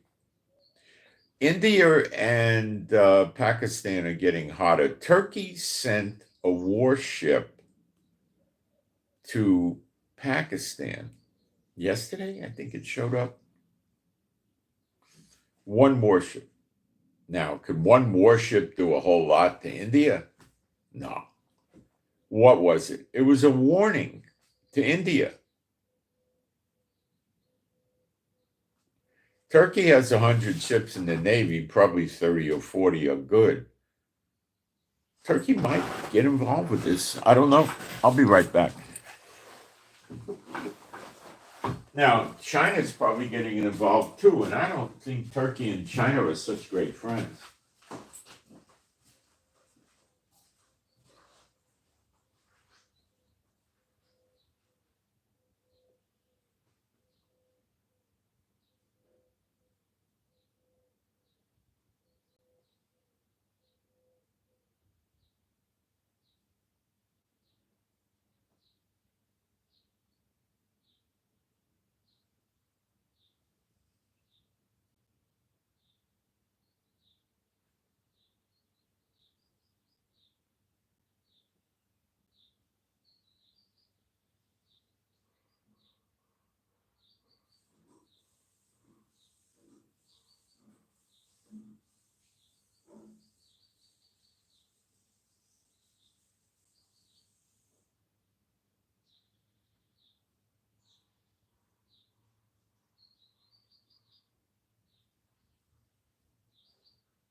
If you want to hear the craziest thing about this India-Pakistan, Russia gave about I don't know, a good amount of advanced missiles to India the other day. So China's siding with Pakistan, and Russia seems to be siding with India.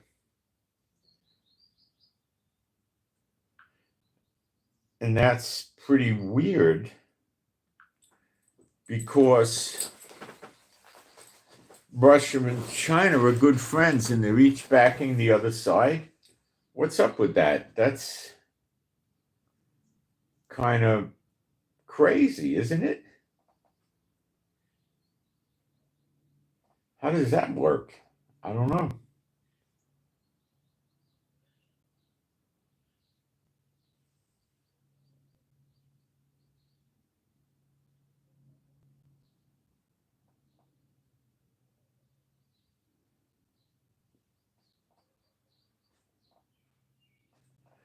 That's another mystery, huh? How does Russia back India and China backs Pakistan? I don't get this one at all.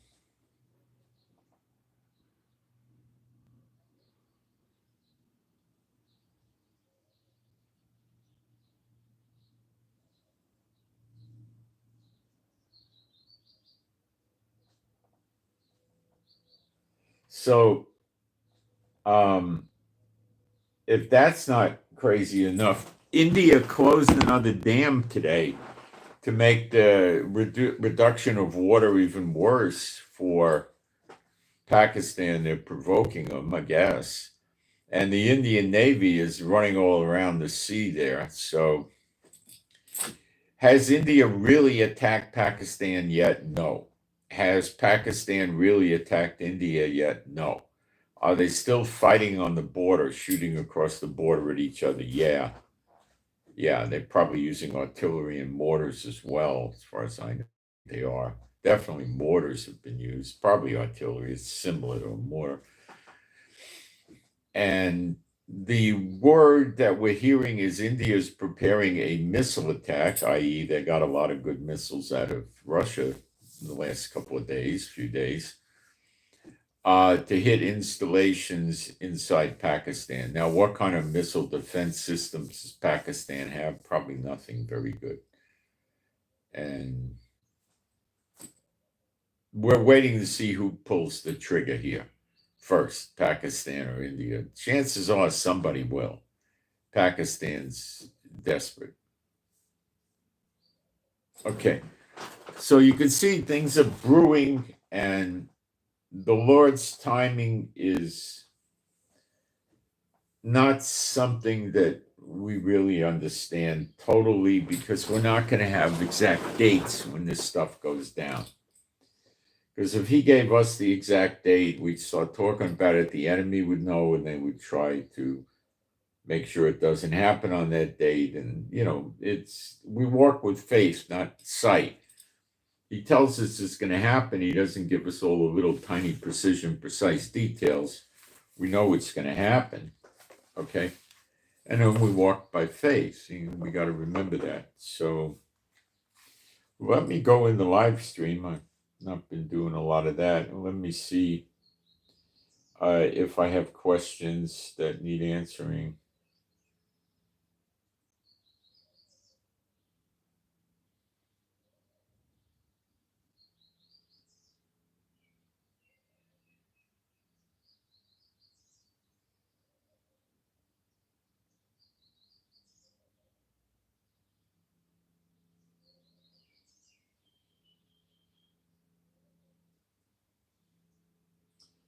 Yeah, the stream, I've got to work on this. It does pop-ups to update things. This Android, and it cancels the live stream. I'm going to tend to it. I thought I fixed it once, and it's not fixed. And there's probably something in the settings that I could use to stop it. I have to dig deeper.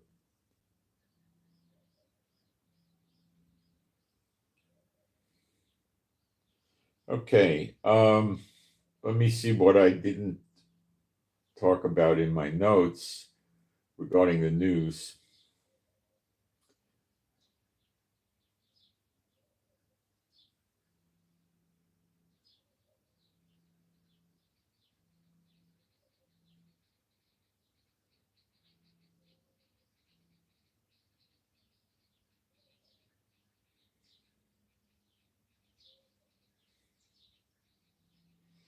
So I want to reiterate, since I did the broadcast yesterday, I believe 3 more factories were hit in Iran.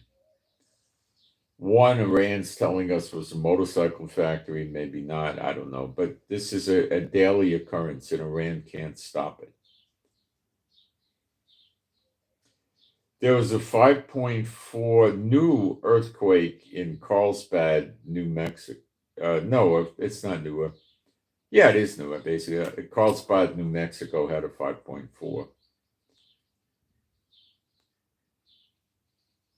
Trump is putting 100% tariff on motion picture films made out of the United States.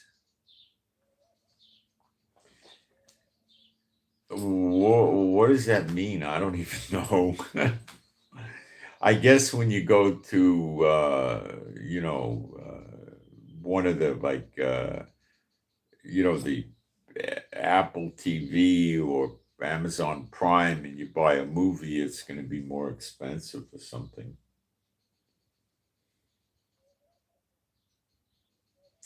This is the best one I ever heard. Alcatraz prison.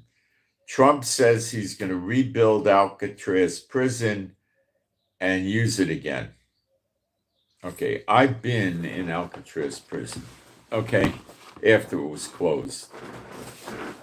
They run tours there, the Park Service. You take a kind of a ferry boat from Pier 39 area, and it's about 20-minute trip to Alcatraz.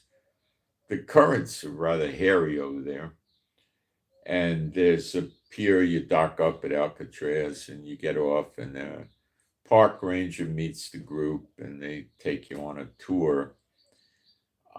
First thing you got to understand is Alcatraz is not a very large prison.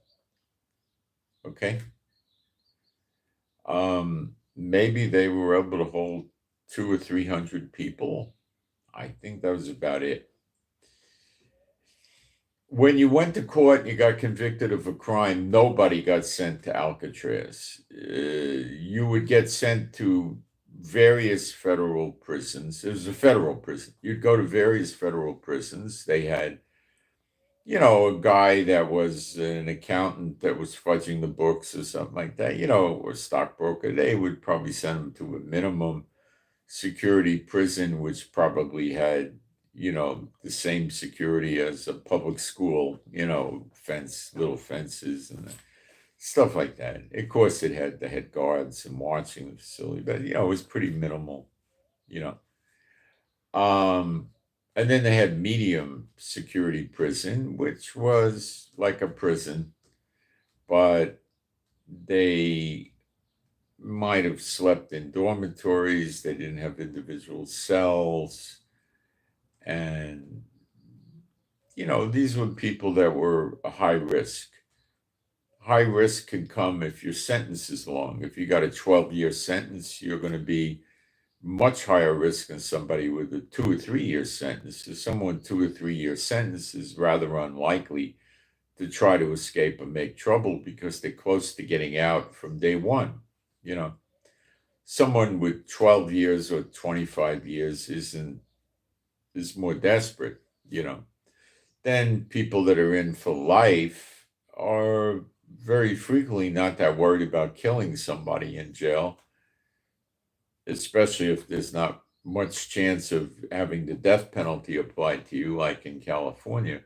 So they might go out and, they figure, well, prisoners call, or they used to in my day, they called, I used to work in a jail as a deputy sheriff.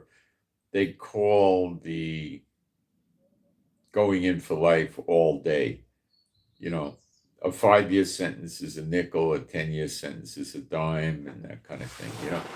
Going down all day is you're in for life. Death row inmates are normally kept in a death row, a row of cells where they're all convicted for death, but in some states it'll never happen, or it'll take 25 years for the appellate process to go through and all that stuff. So they are usually rather safe away from the general population. And the reason could be because these people have nothing to lose. If someone looks at them funny, they may try to kill them. And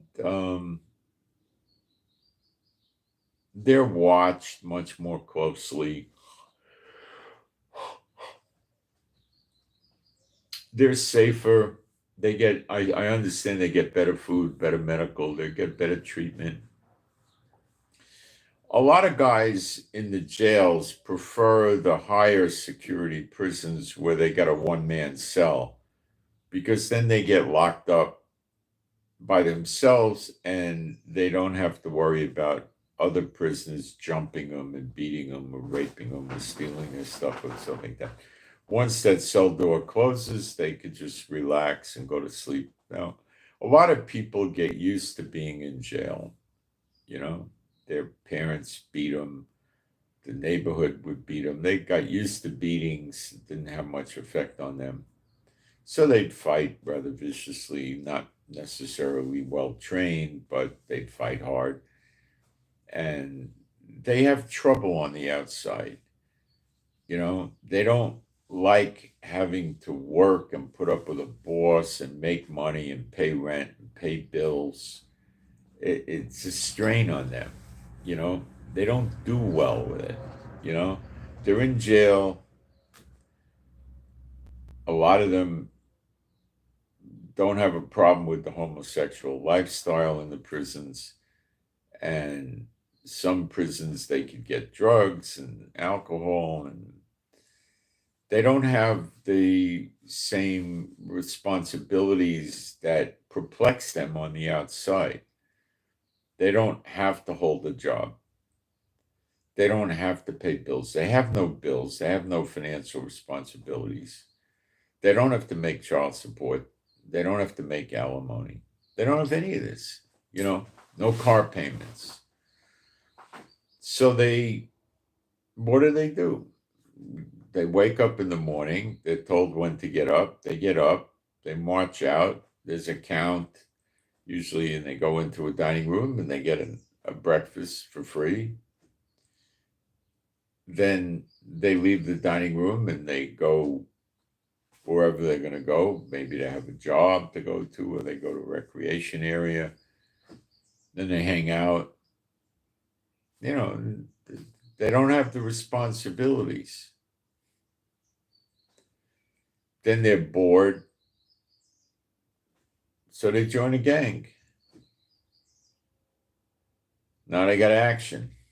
They got friends, and they got a community and stuff like that. And then what do when they get out of jail? They join a gang. They join a cartel. They join a street gang, a motorcycle gang, and that becomes their family. And most of these people are not that worried about getting caught and going back to jail. They really aren't, because they've been in prison since they were a teenager, but they were in juvenile halls early, a lot of them. And it's not scary. Going to jail is not scary to them. When you talk to them, what are they afraid of? They're afraid of a cop killing them because they know the cop could get away with it. That's what they'll tell you. They usually don't want to die.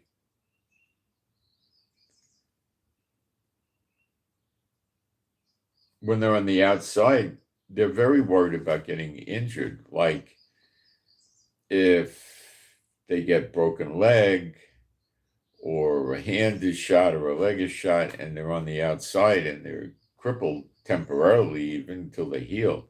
It's very scary for them because they can be victimized because they're weak, like animals in the forest or something. It's a crazy world, So, let's go to spiritual warfare.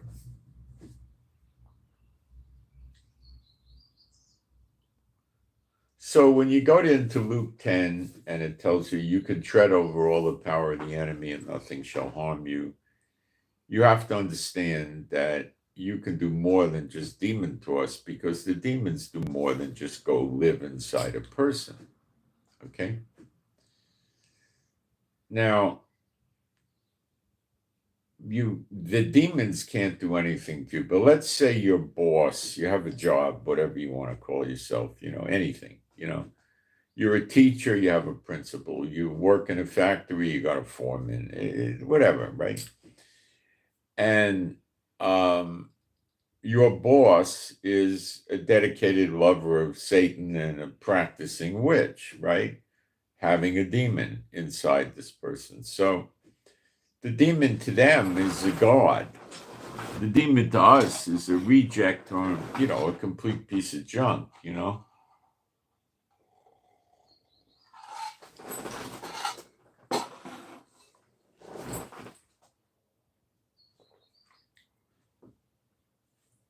And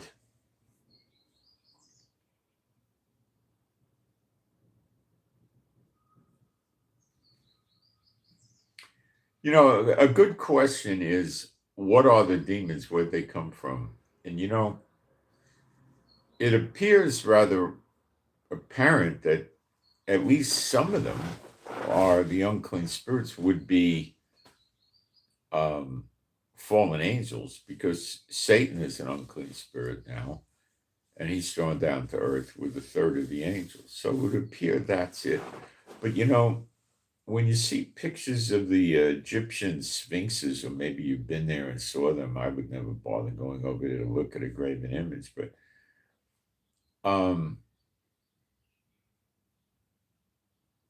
once, when I was married to my former wife, who was a practicing Satanist witch, I woke up at night and I saw something floating in the air over us that looked like one of these Egyptian pyramid sphinx things. And I was staring at it, 'cause I never saw anything like this before. And then the thing realized I was looking at it, and it took itself out of my vision. I couldn't see it anymore. So what I think is, when you see these things in the Egyptians, like they have a human with a bird's head, or a human with a fish head, and things like this, I think these were the angels mating with animals and getting offspring that came out like this.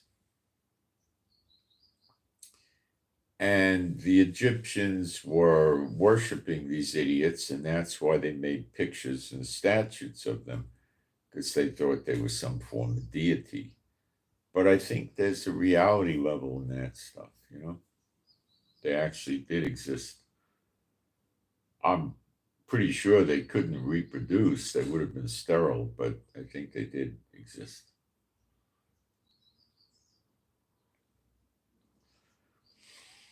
What about the women that laid up with these bad angels? Well, I think Columbia, as in the District of Columbia, and the Statue of Liberty, and the Columbia Motion Pictures icon, which is seemingly the Statue of Liberty, was, in my mind, without having a direct scripture, this Columbia thing was probably one of the women that the fallen angels, laid up with. And they really liked her, and they passed the name on, or something like that. I can't, that's the best I can make out of that.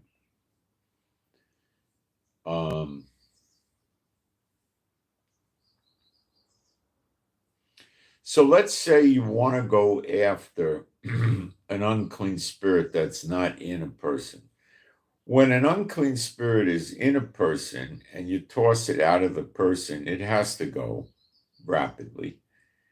And it's going to go. Now, what the scripture that says this kind cometh out only by fasting and prayer, guys, that scripture's in great dispute as to if is it really in the original manuscripts, and which manuscripts don't have it and have it. So that is probably a problematic scripture that could have been doctored by the church. They could have put it in to destroy your faith. But what did Yeshua say? These signs shall follow them that believe in my name. They shall cast out devils. That means boom, out, right? Doesn't mean these signs shall follow them that believe in my name. They shall cast out devils after prayer and fasting. That's not it. Will the demon go out if you have bad faith? Well, everything we do is by faith. If you got enough faith to do it and believe it's going to work, it's going to work. Okay? The mere fact that you're doing it makes me think that it's probably going to work. That's enough faith. But if you're going to say, Well, I don't think this will work, but I'll try it anyway for the heck of it. Well, then it may not work. But what about one that's not in a person? Could they do witchcraft spells, enchantments on somebody without being inside them? Yes. Yes.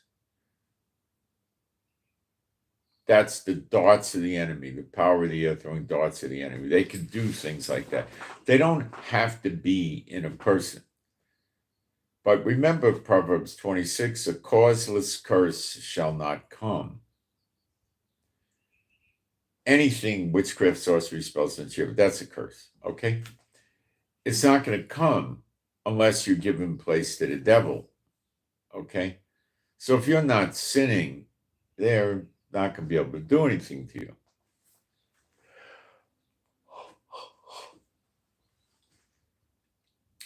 So let's say you know somebody and you believe they have unclean spirits. You toss everybody in their house, the workplace is still, they're screwed up, they're still going on. Well, then you could start going after the unclean spirit that's giving thoughts, ideas, notions, spells, enchantments, etc. to this person, and rebuke this unclean spirit in the name of Yeshua HaMashiach and command it to go to the place that unclean spirits go to when they're kicked out of somebody and stay there for a month or a year or whatever you want, okay? I think if you've got the faith, it'll work. Do you have the faith? That's a good question. I don't know. Everybody's different. So the unclean spirits may get, if you're living with somebody, let's say it's a spouse or a family member, you're living together and you're tossing, repeatedly, well, this unclean spirit might try hanging around the person you're talking.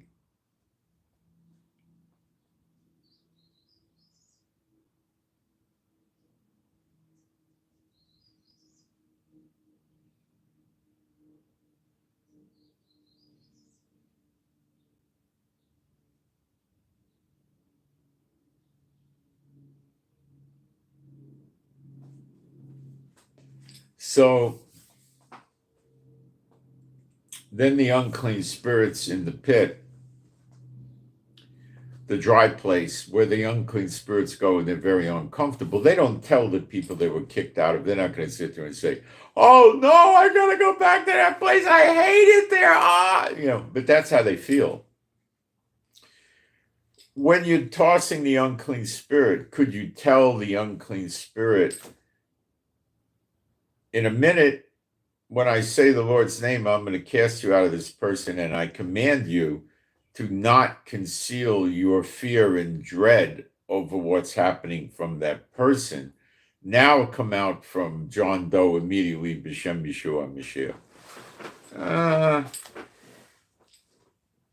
I don't know. I thought about that one. I don't know. How are they going to conceal? They'll just come out quick. They'll probably say, well, I'll just get out quick. That'll be not concealing my fear. I don't know. That's a weak one. I thought of it, but, Can you tell them, when I say the Lord's name and I cast you out, you shall not tell this person anything about what happened before or after you were leaving the person. Now come out of them in the name of the Lord Jesus Christ. That'll work. That should always work, because you're telling the unclean spirit not to commit any more evil. Is the unclean spirit going to tell the person the truth about what happened? Of course not. So you're shutting this jackass down. Okay, so now what's the effect on the person you did this to? Well, we can only imagine, they're going to get scared and confused and bewildered in a good way, because it may turn them to the gospel. It'll likely turn them to the fact that these demons are not gods. It may wake them up. But just like Berkowitz got scared of them, they'll be scared of the unclean spirits. They'll think the unclean spirits could come kill them, or they're going to send a hitman from a Tom Cruise movie to kill them, or something like that, and they'll be afraid. They'll really be afraid because they don't know what's going on and they're in a delusion. And they'll go along with the flow, and a lot of them become alcoholics and drug addicts. And, there's, what do they call it? A working alcoholic. Well, there's also working drug addicts, A working alcoholic is somebody that knows how to push themselves with the liquor, where they can push themselves to the brink of the liquor, where they don't get really intoxicated bombed. They get to feeling good enough, and they shut it off at that point, and they function.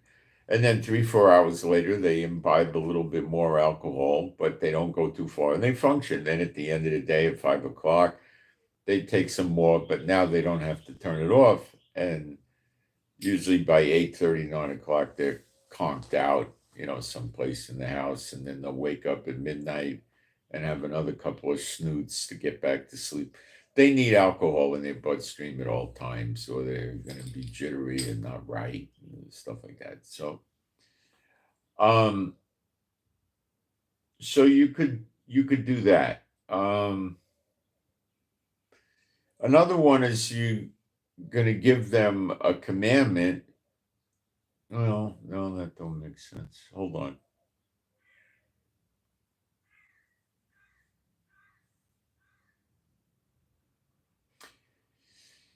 You can command okay, I command all you unclean spirits to cease and desist, observing me, following me, collecting information about me, or learning about me for the next 10 years continuously. And this prevention of you doing this, or binding, you could say, for the next 10 years, includes any means at your disposal, technical, people, observing by yourself, or anything. And this is done irrevocably for 10 years, beginning now, B'Shem Yeshua HaMashiach. Since they may get confused by this, you could then ask the Lord, Father God Jehovah, I ask you to please make sure that the unclean spirits understand what I just commanded and they comply. B'Shem Yeshua HaMashiach. Because these schmucks will come back and say they don't understand what to do.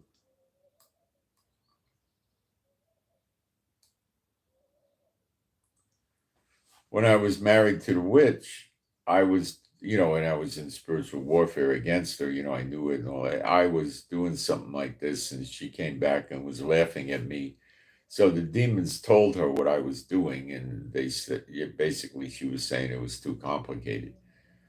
But you just ask the Lord to help you out with this if it's a little complicated, and make sure they get a very clear picture and understanding of it. And I truly believe Jehovah will help you with that.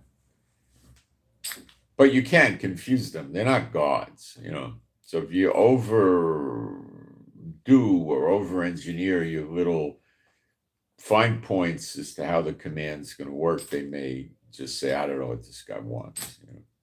But the Lord will know what you want, and he'll take care of it. If you ask him in the name of Yeshua HaMashiach, he should take care of it. Can you command? Now, you also want to tell them, if you're stopping them from surveillance, you shall not surveillance my car, my animals and pets, my communications of any sort on the internet or otherwise, and all this stuff. Just stop it. It'll stop.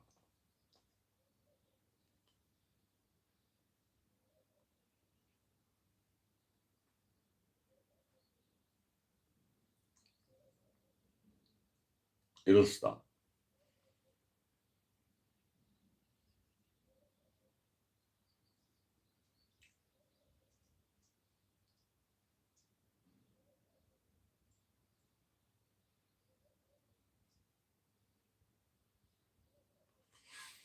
All right. Can you move into an apartment or a house and it's haunted? That's Hollywood. Okay. Could a demon be in the house to torment you or something like that? Yeah, but it doesn't have to be a haunted house. It could be any old house. You know, what do you do? I command all you unclean spirits not to come in this dwelling, on the property, in my vehicle, on my vehicle, for as long as I'm using this particular house or vehicle. You shall not come in.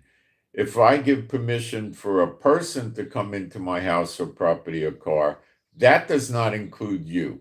If I do not specifically say John or Mary can come into the house along with any unclean spirit in them, you are not allowed to come into the house. Okay? You're a stowaway in that person and you have no permission to come into the house. So you must immediately depart from the house or the property or the car the very instant this person begins to come into this property, house, or car. And you shall never warn the person beforehand about this and never explain to the person what happened at any point, even after it's over. And these commands are in place for the next 10 years continuously, B'Shem Yeshua HaMashiach. You might want to play that back a few times. So I've had great success with this type of command. And you'll see people freak out when they come onto your property. It'll work. Is this witchcraft? No. Witchcraft is telling unclean spirits what to do, telling them what not to do, what they cannot do, binding them from doing something. Binding them from doing something is not witchcraft. Stopping them from doing evil is not witchcraft. What the heck are these unclean spirits going to do but evil? What are they going to do? They can't heal anybody. What are they going to do? You think they're ever going to sit there and tell you what heaven was really like? Could you imagine how badly they miss heaven? They don't tell anybody what it's like. They know what it's like. They were there. They lived there. Maybe for centuries and centuries and centuries, but they're not going to tell anybody. They don't do anything that's going to enlighten people.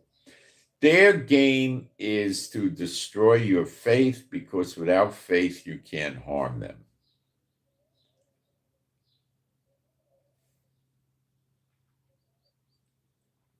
They'll keep coming at you to try to wear you down, make you weary, make you think, God, why is God doing this? Why is this happening? You know, anything to weaken your faith, turn you from God, anything like that.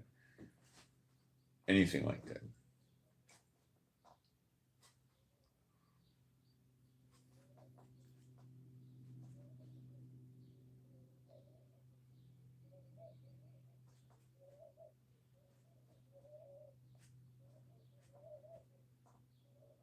Thinking. One place unclean spirit serving people frequent that you got to be real careful about is hospitals, nursing homes, rehabilitation facilities. They tend to hang around these places. They like working there, and they like trying to cause people's death to be accelerated. Now, I'm not saying they're going to put poison in your medicine or your food. That is a little on the dangerous side. It requires a big conspiracy because there could be an investigation. You know, that I'm talking about them using, witchcraft and stuff to get people to want to slip away and want to die slowly, gradually, stuff like that, right? Um,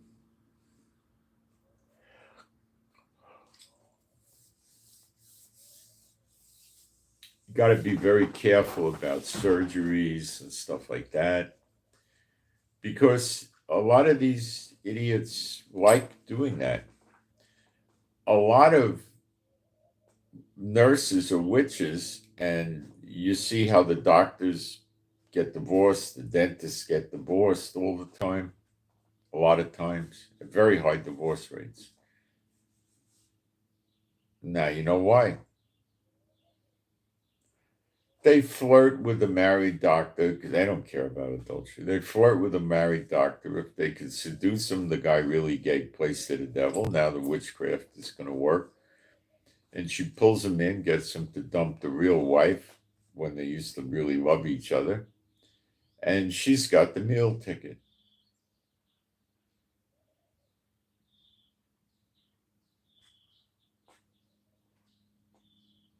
That's how they work.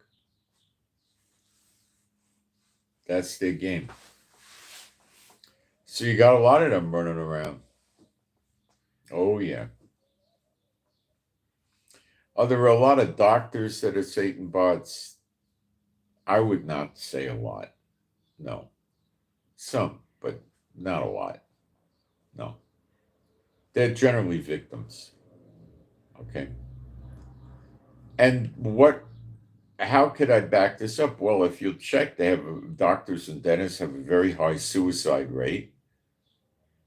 Well, the witch spouse wants to get rid of them, gets really mad and angry at them, and wants the life insurance or whatever they got, and wants to get rid of them. Start life all over without this person. Find another person that's a witch or somebody they really like, and their alcoholism and drug addiction rates are very high. Of course, the witch they married is trying to drive them crazy, kill them, or whatever.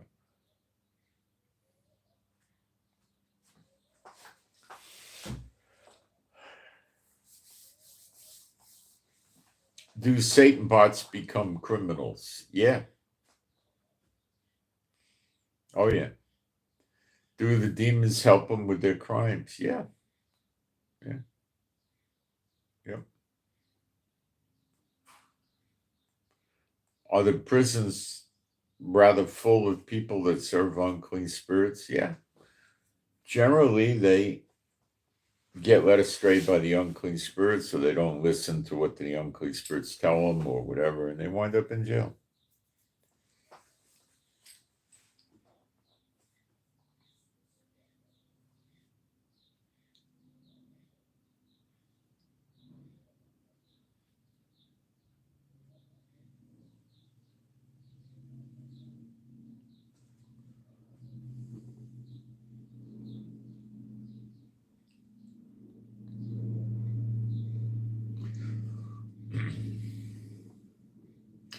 One reason all the world leaders are so hesitant about going into war is, I suspect quite a few of you are demon tossing the world leaders and the generals and the congresses and parliaments on a regular basis, and they're afraid to get stuck in a war without having good access to their unclean spirits. But again, we can't go against God's timing. That would never be the case. It's always God's timing, whatever that happens to be.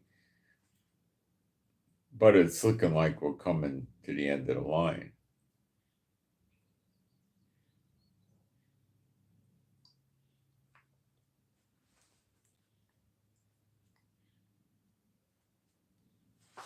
Now, our military leaders, Satan bots, always.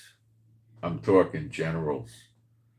Maybe colonels, depending on the country and the military, but the generals are always going to be Satan bots. Rare exceptions, maybe a general for the medical corps with surgeons, maybe they need to make a guy a general for some reason, or with computers because they don't have a Satan bot with that skill set. But normal military, fighting forces, they're going to just put generals in that are Satan bots.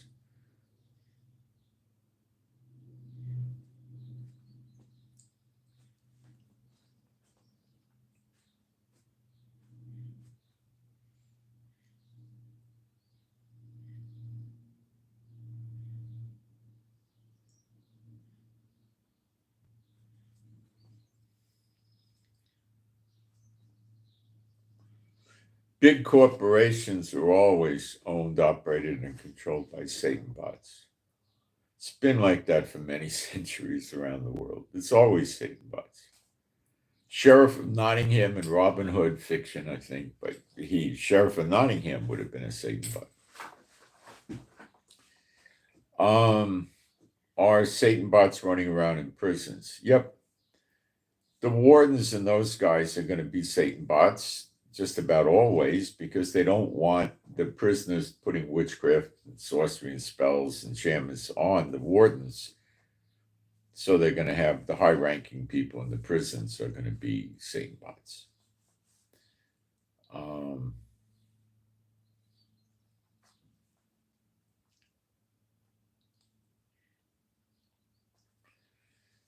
Think about police investigators, federal agents, and stuff like that are doing wiretaps and surveillance and eavesdropping on people, and they're going to pick up these people talking about dealing with unclean spirits and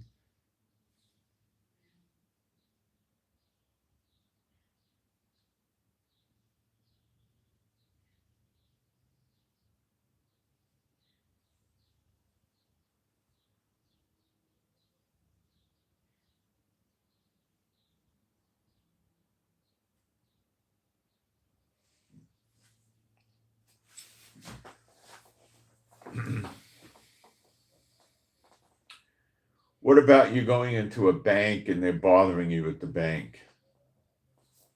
Well, that's some creative Satan bot trying to make trouble for believers, right? Yeah, wait a while, leave the bank, maybe that night or the next day, toss the person. Okay. Toss everybody at the bank. Tell the unclean spirits they cannot talk about it ever to anybody and toss the whole bank. They won't know who did it.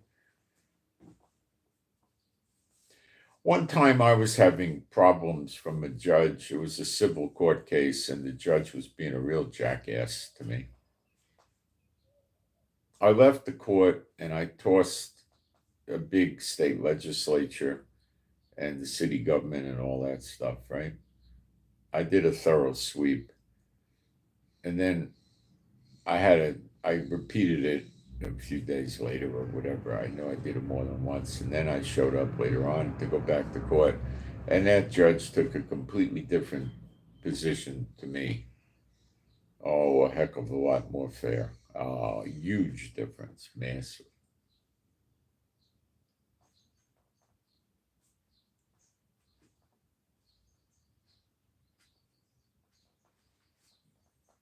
Okay.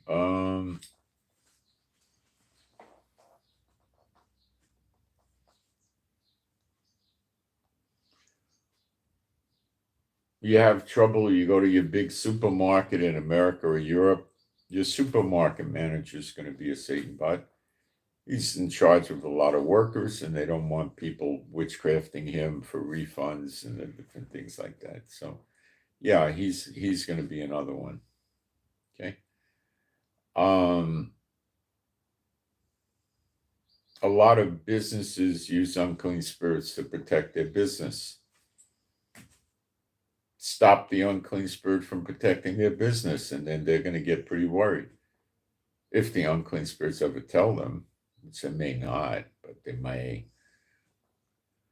Stopping the unclean spirits from appearing to a person, communicating with a person, receiving communication from a person, stop them from responding when the person calls to them, when they're not in them. All this kind of stuff for a period of time in the name of Yeshua HaMashiach is going to mess up the functioning of that person with the unclean spirits. So if they're trying to make your life miserable, you could thwart them pretty good.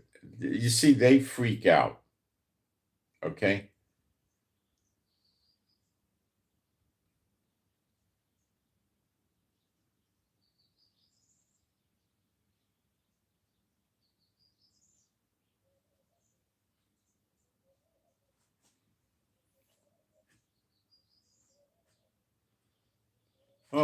Let me think.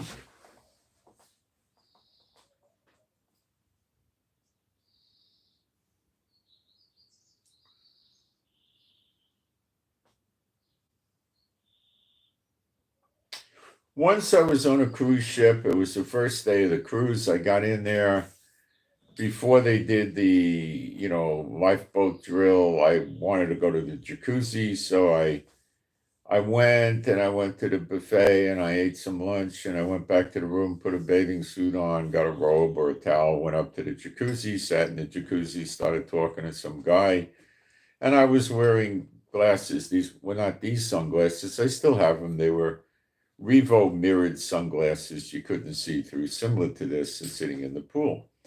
And the guy was a retired, I don't know, captain or lieutenant from some sheriff's department, I think in Florida. And we were talking, and the guy kept trying to look in my eyes. So I said, well, this jackass is a witch, because they always try to look in your eyes. That's how they get stuff to work, right? But he couldn't get anywhere with the mirrored sunglasses. So for, a very small amount of money, you can defeat their great tool, and they still think they're serving gods. You can go for $5.99 to Amazon and buy full mirror sunglasses, and it stops their game. What kind of god could that be? They won't wake up. These people keep serving them. They love them. Okay, so then I got out of the pool and he was still hanging around. So then I wanted to test it. So I took the sunglasses off, boom, his eyes come and lock on. And I just put the sunglasses back on. I laughed. What a schmuck. This is their world. It's such darkness. My gosh. Deceiving and being deceived. They deceive people, and that's giving ground to the unclean spirits to deceive them even more, to the point where they worship them. That scripture is deceiving and being deceived. That's the story of their life, and they don't know it. They won't believe you either. Some might, I don't know, but they're all pretty well far gone. Some will get saved, I think. Maybe I'm wrong, but I like to think so. Not a lot, but maybe some. In the old days, the state troopers that were given the speeding tickets around the United States, the 50s and 60s, they were pretty much common. They wore the mirrored sunglasses. And I think the reason for that was they were issuing these to the guys, or they made it tradition to buy these. There were no girl state troopers back then. So they had them, or females, they had them wear these glasses. They were generally aviator style. And I think the reason they encouraged this is because it stopped people that were Satan bots from putting witchcraft, sorcery, and spells on the state trooper to not get tickets so they could run around and speed. So the guy'd be wearing the sunglasses. They're rather intimidating. And the person wouldn't be able to witchcraft sorcery them because they can't get that eye contact.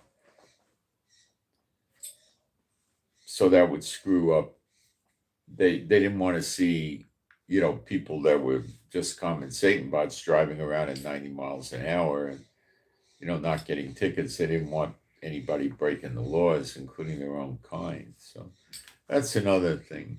What about the elected sheriff in your county? Oh, for sure.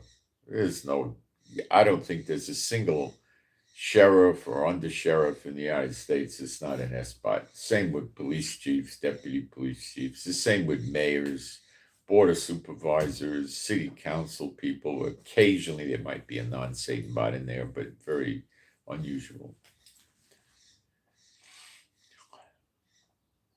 Principals of high schools, more than likely. There'll be some maybe assistant principals that aren't Satan bots, but generally they're going to not let anybody be in control of something unless they're a Satan bot. Can you mess with them in a gambling casino? Well, they're cheating in the gambling casinos. All of them cheat. And they're using the witchcraft and the sorcery and the spells and enchantments to suck the people in to throw their money away. Okay? And by going after them spiritually, the people that work their own possess of control, canceling any and all spells, enchantments, witchcraft, sorcery, targeting any person that walks in the casino, starting now for the next 10 years, you shall not do any witchcraft, sorcery, spells, enchantments on this person. Would that likely stop them from being able to do this to the people and suck the people in to lose a lot of money? I never tried it, to be honest with you. It's an interesting thought I just came up with. But the people would likely be giving place to the devil in several levels. I don't know. It's worth trying, I guess, but it wouldn't be having a reward unless you could follow up and you would see that the casino would start to go broke, you know? You can't mess with them on the floor of the stock and commodity and future exchanges and options and all that. By binding, kicking the unclean spirits out, preventing them from being in these places where the trading is. They can't be in the building. They can't communicate with anybody in this building, even when they're not in the building, and stuff like that. You can mess with it, and you can mess up their stock market manipulations. Big deal, Pilots and airplanes. Nah, I don't think being a Satan bot's a requirement.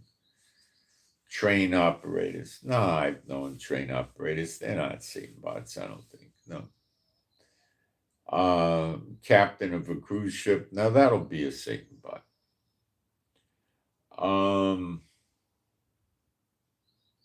Regular police. No. It's not a job they get a lot of Satan bots interested in.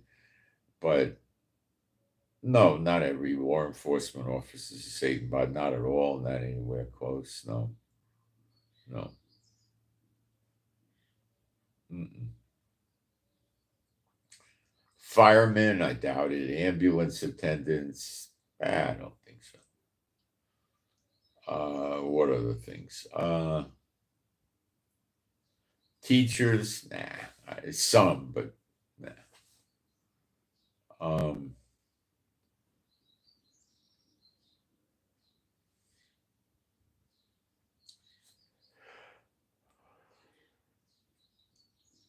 A lot of times you'll see a doctor or a dentist and he has the wife work in the office.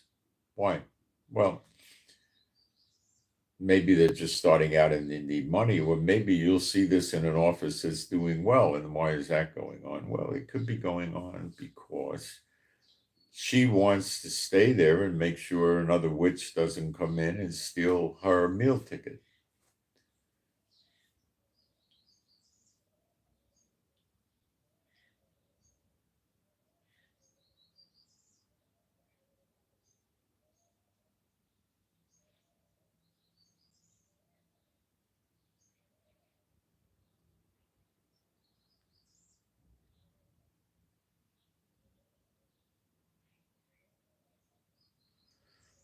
All right, let me look at the chat here and see if we're getting any questions.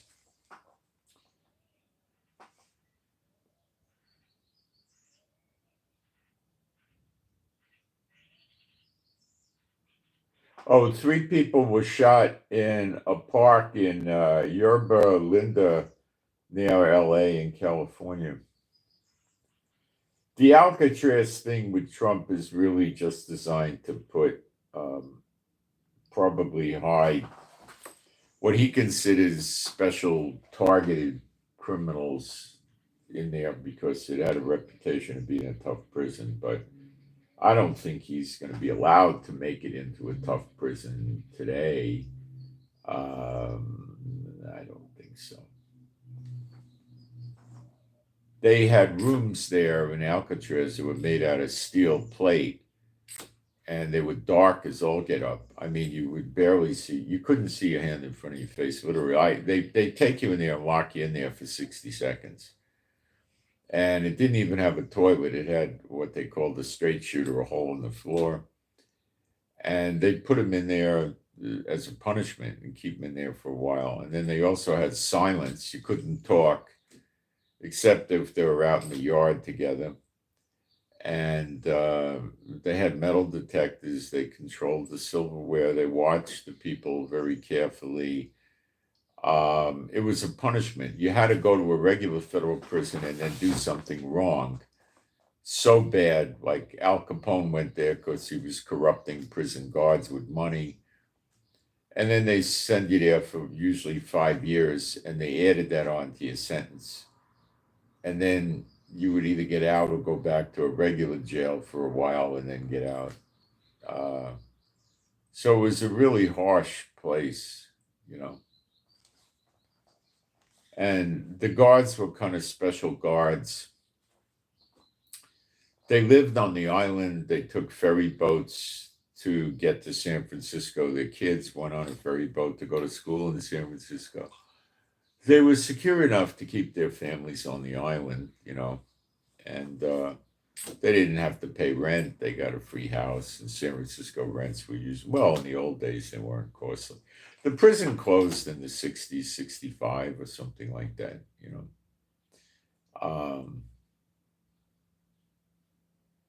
That was America's most secure prison.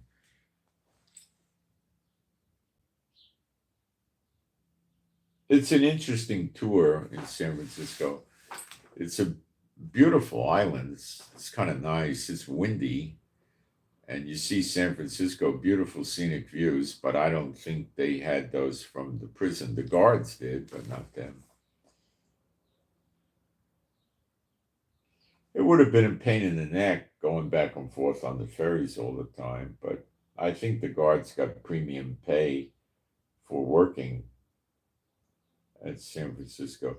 Do you think military force against Canada? I would say that on a 10 scale, 10 being the most likely, a 1 on a 10 scale. I mean, even a 0, I don't think he'd ever do it.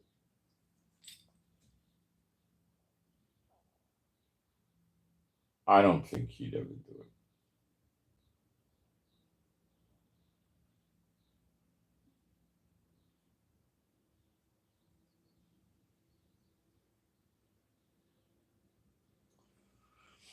Sanctions, making them apply for tourist visas to come to America, you know, this kind of thing. Yeah, yeah, you know,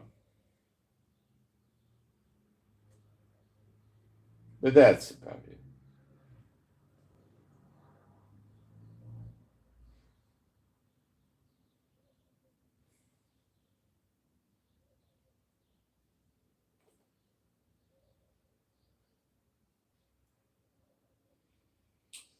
Someone says that the fallen angels took the form of human hybrid. They could change their appearance. I know that. I don't know. Maybe they did it that way. I don't think so. I don't know. I mean, I never really considered that. I believe they mated with animals and women, and that's what I think happened. And they had offspring that was sterile, and that's where I think it came from. That's my guess, but I'm guessing.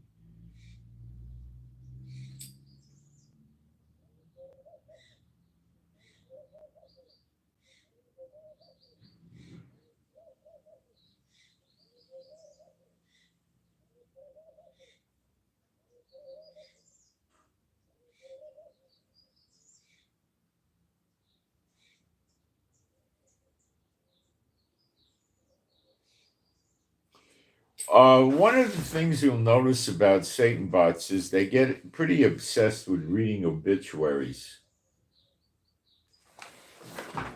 They like death. They get a sense of power out of that. They like that.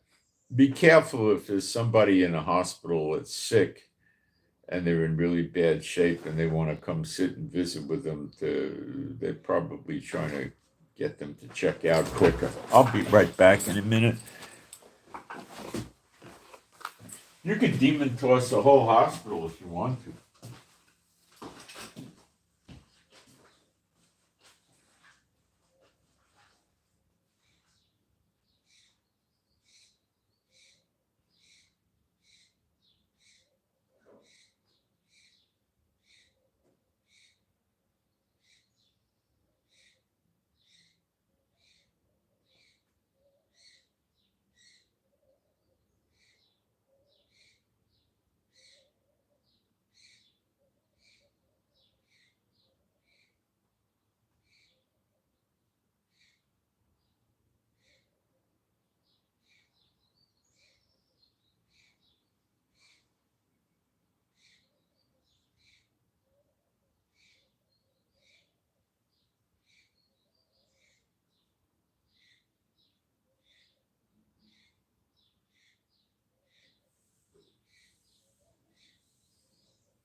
Speaking of hospitals and operations and surgery, some of you that have been around this would know that it's not all that rare. It's not really common either for somebody to get up in an operating room off the table and try to get out of the room. Usually that'll happen at the end of the procedure where they turn the anesthesia off because there's been enough in there. And the person will actually literally sit up and get off the table if they can. It happens. And my opinion of that is that the person has an unclean spirit, and the unclean spirit's not having a good time with all the anesthesia and the surgery and just freaks out. Maybe just wants to get out of there like an idiot, and generally they'll restrain the person and resedate them or something. I've never really heard of it happening in the middle of a procedure when the person's cut open because the anesthesia is usually pretty deep there. But anyway,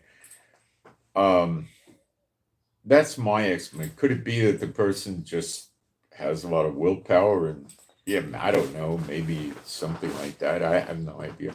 When they're under deep anesthesia, you don't hear of it happening.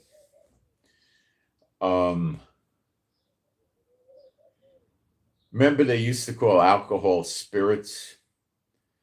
Well, that's because you're giving place to the devil, you're getting drunk, and then the unclean spirits go to work on you. That's why they call it spirits. Most people had no idea what it meant by that. Does alcohol cause a lot of crimes and stuff? Sure it does. It's as bad as drugs, but I guess the alcohol industry was able to lobby the government better to keep the alcohol legal, and the drug lobby never got enough going to lobby the government to stop them from making it required to have a prescription, something like 1916, 1917, to get narcotics. They used to sell narcotics over the counter. Coca-Cola used to have cocaine in it. People would buy the syrup, not the mixed soda. They would buy Coca-Cola syrup, and women used it for menstrual cramps or fatigue or things like that. They also used to put cocaine in the wine. So you could go out and buy the wine with cocaine, which was reasonably around, and you would be able to drink the wine without falling asleep or getting tired. The cocaine would stimulate you and keep you up. People use cocaine syrup for stomach aches, which is stupid. Bicarbonate of soda works almost instantly. I'm sure it works faster than the cocaine or as fast, and it doesn't have these harmful effects. But people would take cocaine to settle their stomach.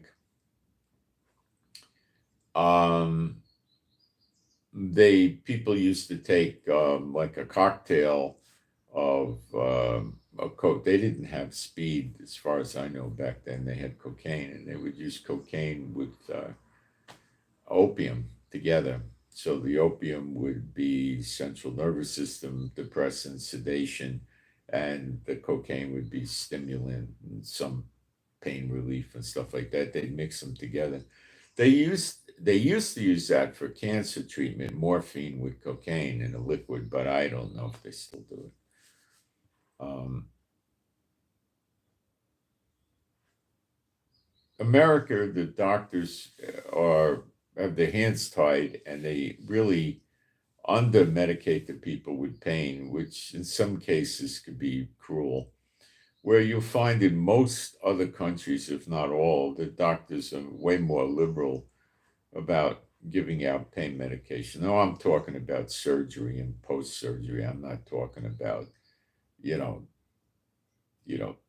for years and years and years giving you stuff. If you're going to have surgery, they're going to, like in Israel, the doctors are going to make sure you get enough pain medicine to be comfortable, and they'll probably listen real hard to you. If you need more medicine, they'll probably give it to you. Where in America, they don't, you know. I had a gallbladder removed a million years ago, and I woke up from the surgery. The pain was grueling. It was laparoscopy, too. And I started yelling to the nurse. You know, she says, "Okay, I'll get something for your pain." And she starts hanging a bag of ringers with some sort of, it wasn't morphine. I don't know what she put in there. Maybe it was morphine. Wait a minute. Some pain med. I don't remember what the heck it was. It wasn't opium, of course. I don't think it was morphine, something else. And I said, "No, inject it. It's killing me. Help me." She said, "No, I can't inject it." And the pain was murder. I used to wait for the nurse to come in and give me the shot of the pain medicine. It wasn't morphine. It was one less than morphine. And I would wait for her to come give me the shot before I would get up and go to the bathroom. It was that hard, that painful to move. So I complained to one of the nurses, and she said, "Okay, I could up it a little bit." And then when I got out, I spoke to a nurse about it. And she told me that the doctor way the heck under medicated me with the pain medicine. I should have got about 50% more, you know. Yeah. See, they'll give the same pain medicine to a 5'4" woman that weighs 102. They'll give that person the same dose as a guy that's 6 foot and weighs 210. And it ain't the same thing. But that's how they operate. They're stupid, you know. They do what they're taught to do, and what they're taught to do is what the pharmaceutical, the big pharma wants them to do. That's my opinion of it. Just my opinion. Um, so is it wrong if you had an accident, like, you know, a piano fell on your foot off a roof? I'm just making an example. It's a joke, you know. Or you got shot with a cannonball or something like that, and you need surgery, and you get pain medicine after this. No, no, you know, I mean, why would the sin be there? You know, you're not going out and getting drunk. Your motive for taking it is to stop the pain, you know, and that's that. But if you don't have pain and you take it because it makes you feel good, well, that's another story. You know, that's not a good thing at all. That's sinful. So drunkenness, you could get the equivalent of drunkenness, in my opinion, with drugs.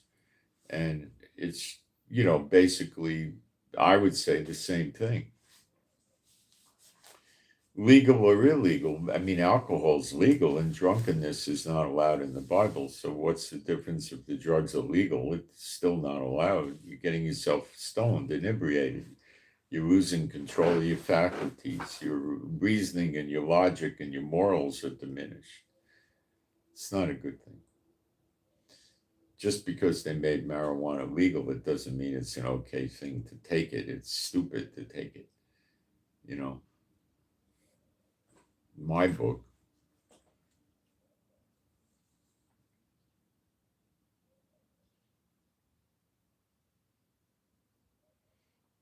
If you went and you had a root canal or a tooth pulled and your gums or your teeth are throbbing with every beat of your heart, you feel it, and you take the pain pills, is that getting drunken? No, it'll have a drunken effect, but that's not why you're doing it. You're doing it because the pain is grueling, you know, okay? Is a difference to that. Somebody that gets up in the morning without any pain and nothing's wrong, no surgeries, no sick, and he just wants to start drinking or taking pain medicines as, you know, they call it recreational, you know. Well, that's wrong.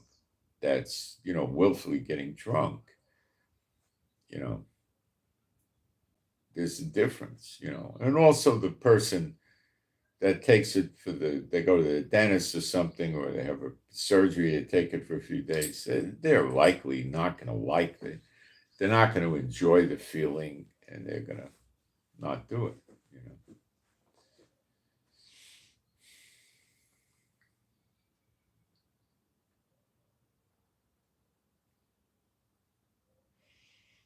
Many, many years ago, I had a surgery on my nose, and after um, I went shooting and I wore sunglasses and it moved something in the bone. So I went back there. It was pretty friendly with this doctor. We were not just patient doctor, we knew each other. So I went back to him and I said, look what I did. I was a jerk. He said, no, no, no, I could fix it. I could fix it.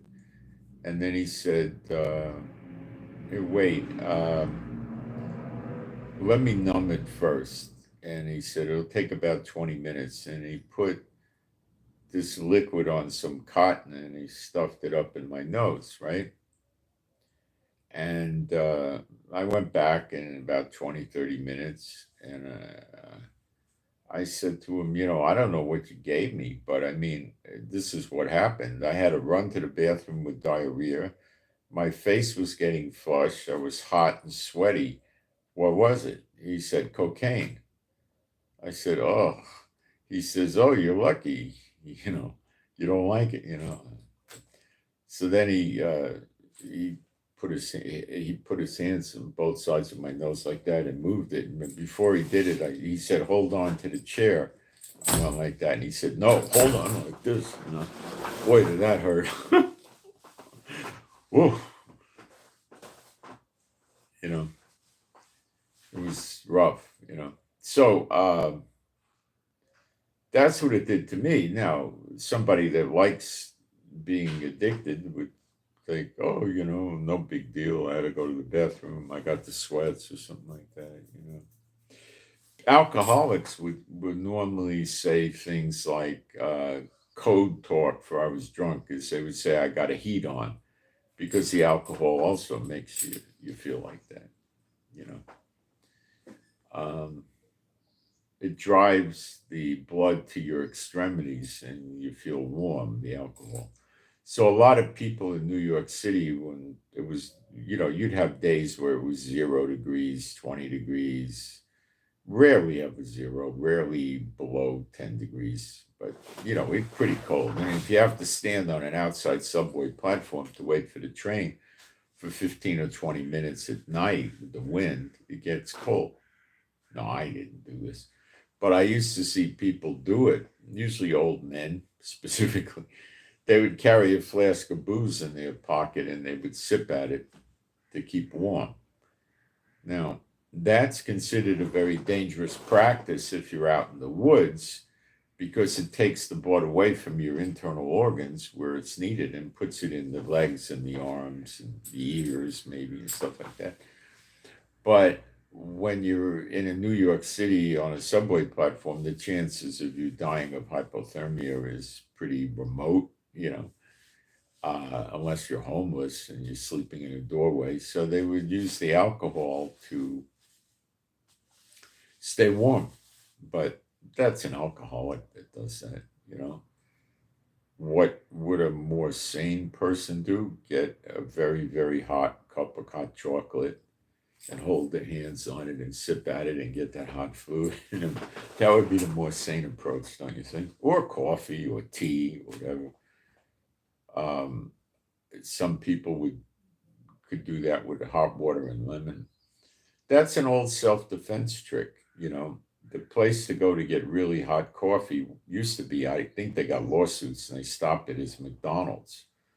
So you get a nice good sized cup of coffee, big one, and you carry it. So if, let's say, you're in the street, you're at home or at your office and you got to go out and it's a little, you're not comfortable, a little dangerous, you got to go get your car or you got to go to the bus or something like that, you can fix yourself a cup of coffee or tea or boiling hot water with lemon, anything to make it look real, like you took it to drink it, not as a weapon, right?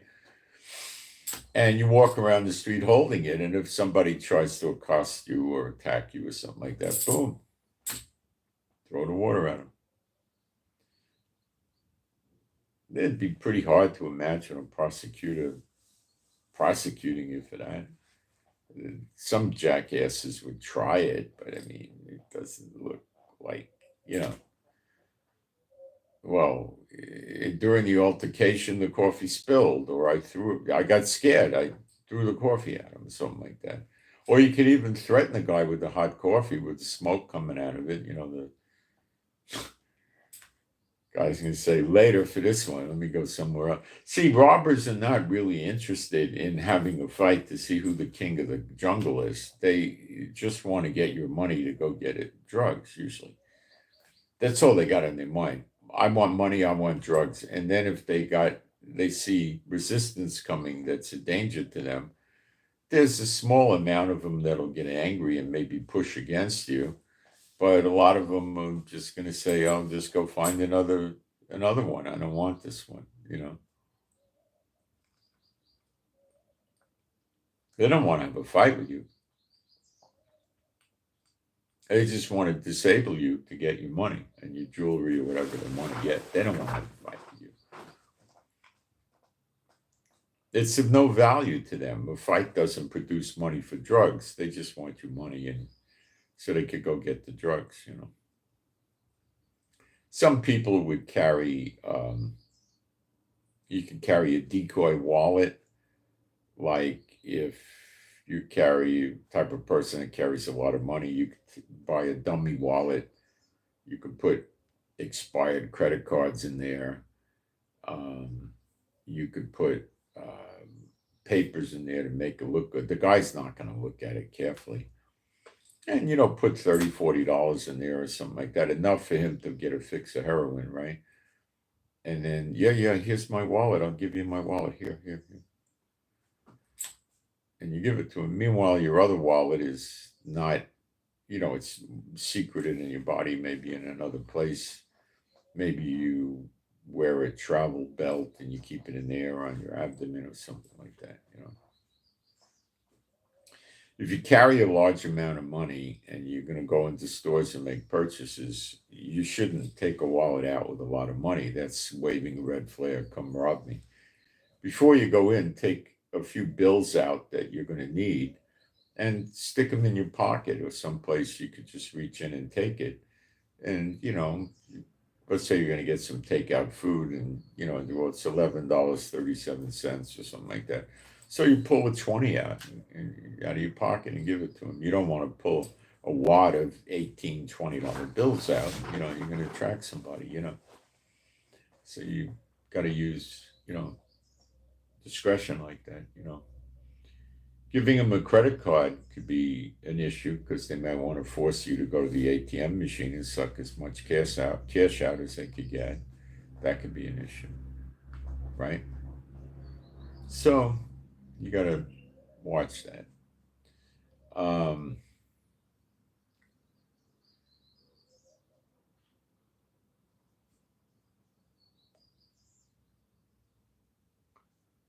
I found when I did cruises that there were some witches on the cruise that I could pick up on, but there weren't a lot. I don't know why it never appealed to him, but there weren't very many witches running around on cruises. I didn't see much of that. Didn't see much of that.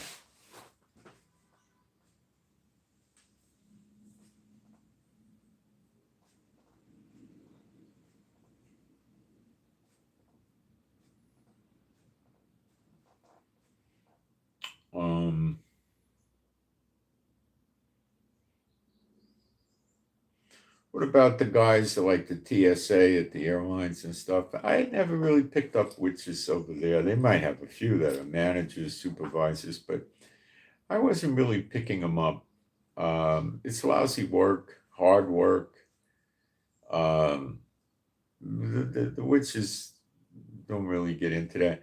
And they don't leave these people open to witchcraft and sorcery very much because they got very hard, rigid rules they have to follow that are enforced very hard.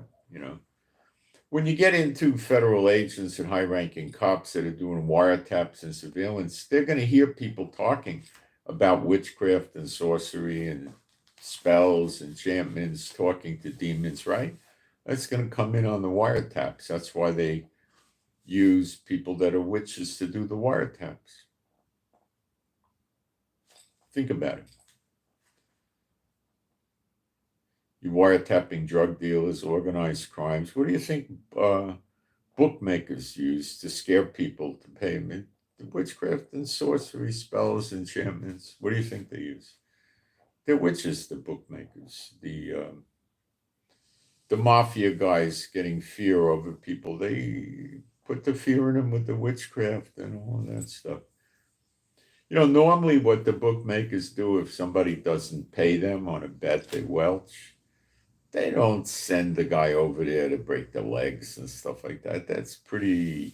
Maybe they did in the 30s, the 40s, even the 50s, but they don't do that today. They just put the word out on that guy so the other bookmakers won't go near him. And the guy is usually a gambling addict, and nobody will allow him to place bets until he clears the debt with the guy he owes the money to. That's typically what they do.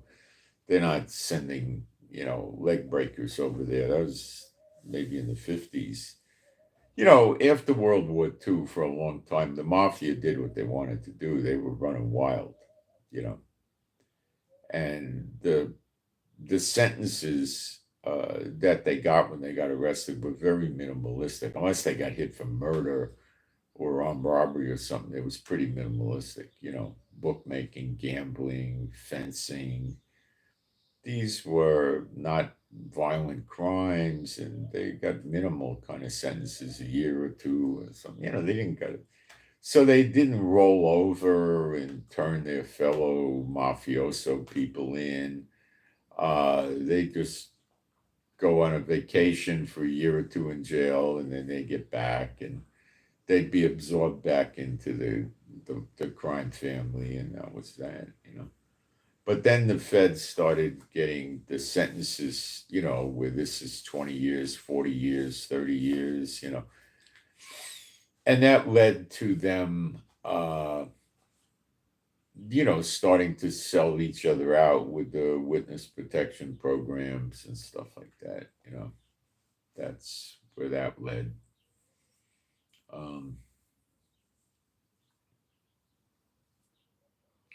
So before that happened, the organized crime families were, they had it good. They were corrupting the police, so they didn't get a lot of problems. They were corrupting judges, prosecutors. They would get to these people with gambling, with prostitutes, even with drugs at times, not very often. And they would have these guys in their pocket and paying them off. And, they lived a pretty good life, but they made a lot of money. And what did they do? They bought big companies on the stock exchange. They bought big gambling casinos in Las Vegas, Atlantic City, stuff like that, And they got out of the street crime, and it became way more violent,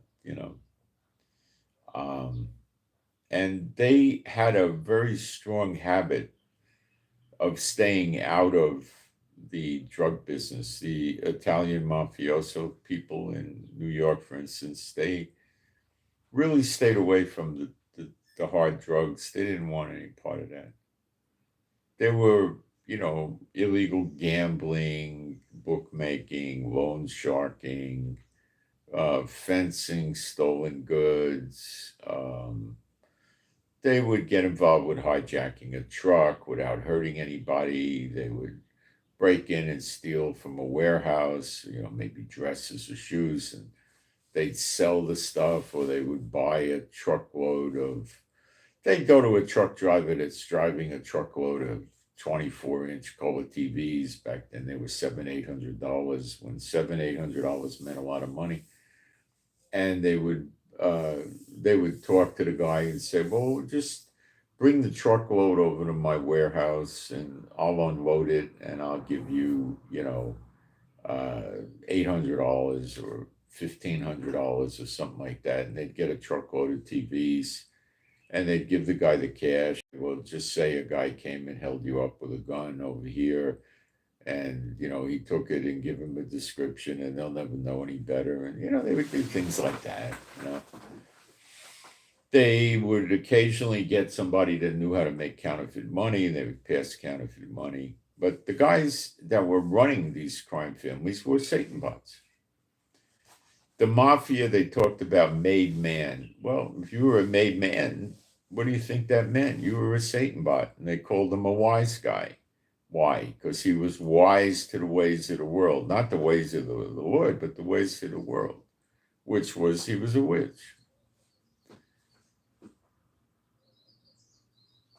There you go. So yeah, they're in organized crime.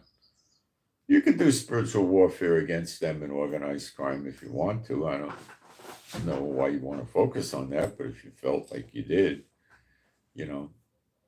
How do pimps get prostitutes? Well, with drugs and witchcraft, sorcery, spells, enchantments.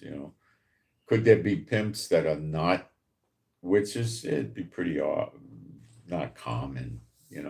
But today there's a lot of prostitutes that don't really have a pimp. They just go to a service that gets customers for them. It's gotten more sophisticated, and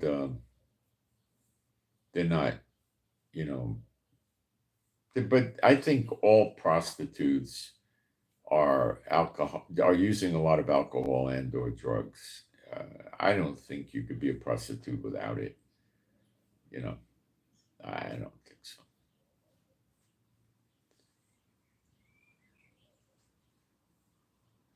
So the world, this age is Satan's the god of this age, and the corporations, the governments, local, city, county, state, federal, you know, the churches, the false religions, the churches are in that grouping, are run by Satan bots.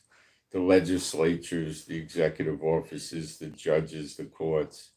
That's why I think you should stay out of court. It says, settle with your adversary on the way. The courts are the Satan bots aren't going to take a chance and have a judge that's not a Satan bot who's going to try to rule fairly because they do bad things and then they're going to get caught and it's going to cost them millions of dollars. No, it's easy to just make sure just Satan bots get in office. And jurors, oh, the witches love to go sit on juries and they just love to see a believer come into court and they would just dump on the believer just because that's what they've dedicated their life to do, is cursing people that are on the side of God. Doom and gloom comes to them real soon. You could demon toss a whole courthouse. That's always interesting. You could stop the unclean spirits from being in the courthouse or communicating with the jury during the trial, or influencing them or affecting them or using any means at their disposal to persuade them or influence them in any way, shape, or form. And you can mess with the jury. That ought to be interesting. You can mess with the judge. You could do the same thing on the judge.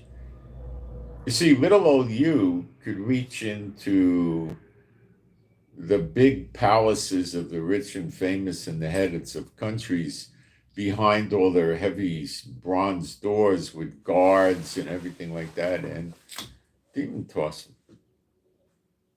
They can't do a thing about it. Not a thing.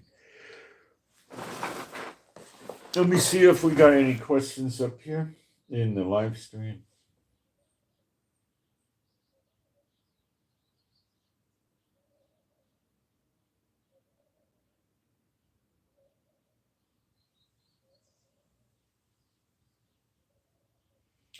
Do they really do a ritual to make members made men, or they just want you to think it's a ritual? I don't know.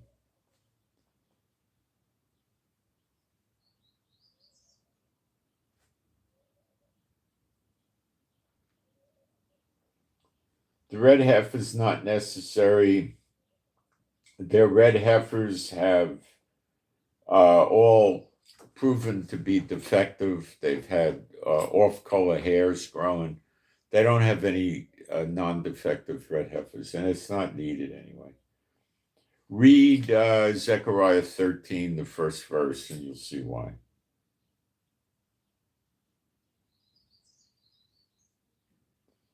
I'll read it for you. I'll get it. Don't worry. I should have done that. This is after the Battle of Zechariah 12, or it's really the siege, but it's ongoing now. It's not in its completion yet, but we're close. Zechariah, what happened here? Oh, I hit Malachi. Zechariah 13:1. In that day, there shall be a fountain opened to the house of David and to the inhabitants of Jerusalem for sin and for uncleanness. That's it. He washes the sins away. That's what happened. So the red heifer is not needed anymore. And they don't have it. Okay, so I'm Moshe. Please pray for me and my wife. She had her flight delayed, canceled without any future booking because the Houthi missiles scared many airlines, and they just indefinitely canceled all their flights. And the Houthis sort of warned them and said, don't endanger your people in your airplane by coming here because we're putting a air embargo on Israel. So I don't know how she's getting back now. We'll have to figure it out. This has happened before. We'll figure it out. El Al will usually always fly, but they have a nasty habit of making the price excessively expensive. Like, they could add $800 onto the price of the ticket or something like that. And she didn't use El Al, so she used another airline. So she has to stay with that airline. There's no real way to fly in and take a bus. The only way you could conceivably do that is to fly into Jordan and then take a bus or a cab to the border and walk across. And they'll ask you what the heck you were doing in Jordan. You tell them what happened, and they'll say, oh, okay. You can't do that with Saudi Arabia or Syria, or I wouldn't try it in Lebanon. Could you do it in Lebanon? No, I wouldn't. But we're not at war with Jordan, so you could do it with Jordan. And you could do it with Egypt, too. You could fly into Egypt and then go across the border or take a bus or a cab to the border and go into Israel near Eilat. And then once you're in Eilat, you could get a bus and go where you want to go. That's the way to do it. But these are Muslim majority countries, and they're rather dangerous at all times going in there. But, what are you going to do? So I'm Moshe. Please pray for me and my wife. Pray for our peace, safety, protection, joy, healing. Pray for better videos. Pray for the peace of Jerusalem. Please pray for our animals and pets to be happy, healthy, and whole. Beulah seems to be well adjusted to the harness, and the animal life is doing okay here. And I send my shalom to all those who love Yeshua HaMashiach. Oh, please pray that I get packages I'm waiting for delivered. I'm concerned there might be some sort of problem getting packages in the future too. I think it's passenger airlines that are mostly getting scared, but it could affect packages too. This I don't know. Okay, kids, I'm out. Thank you.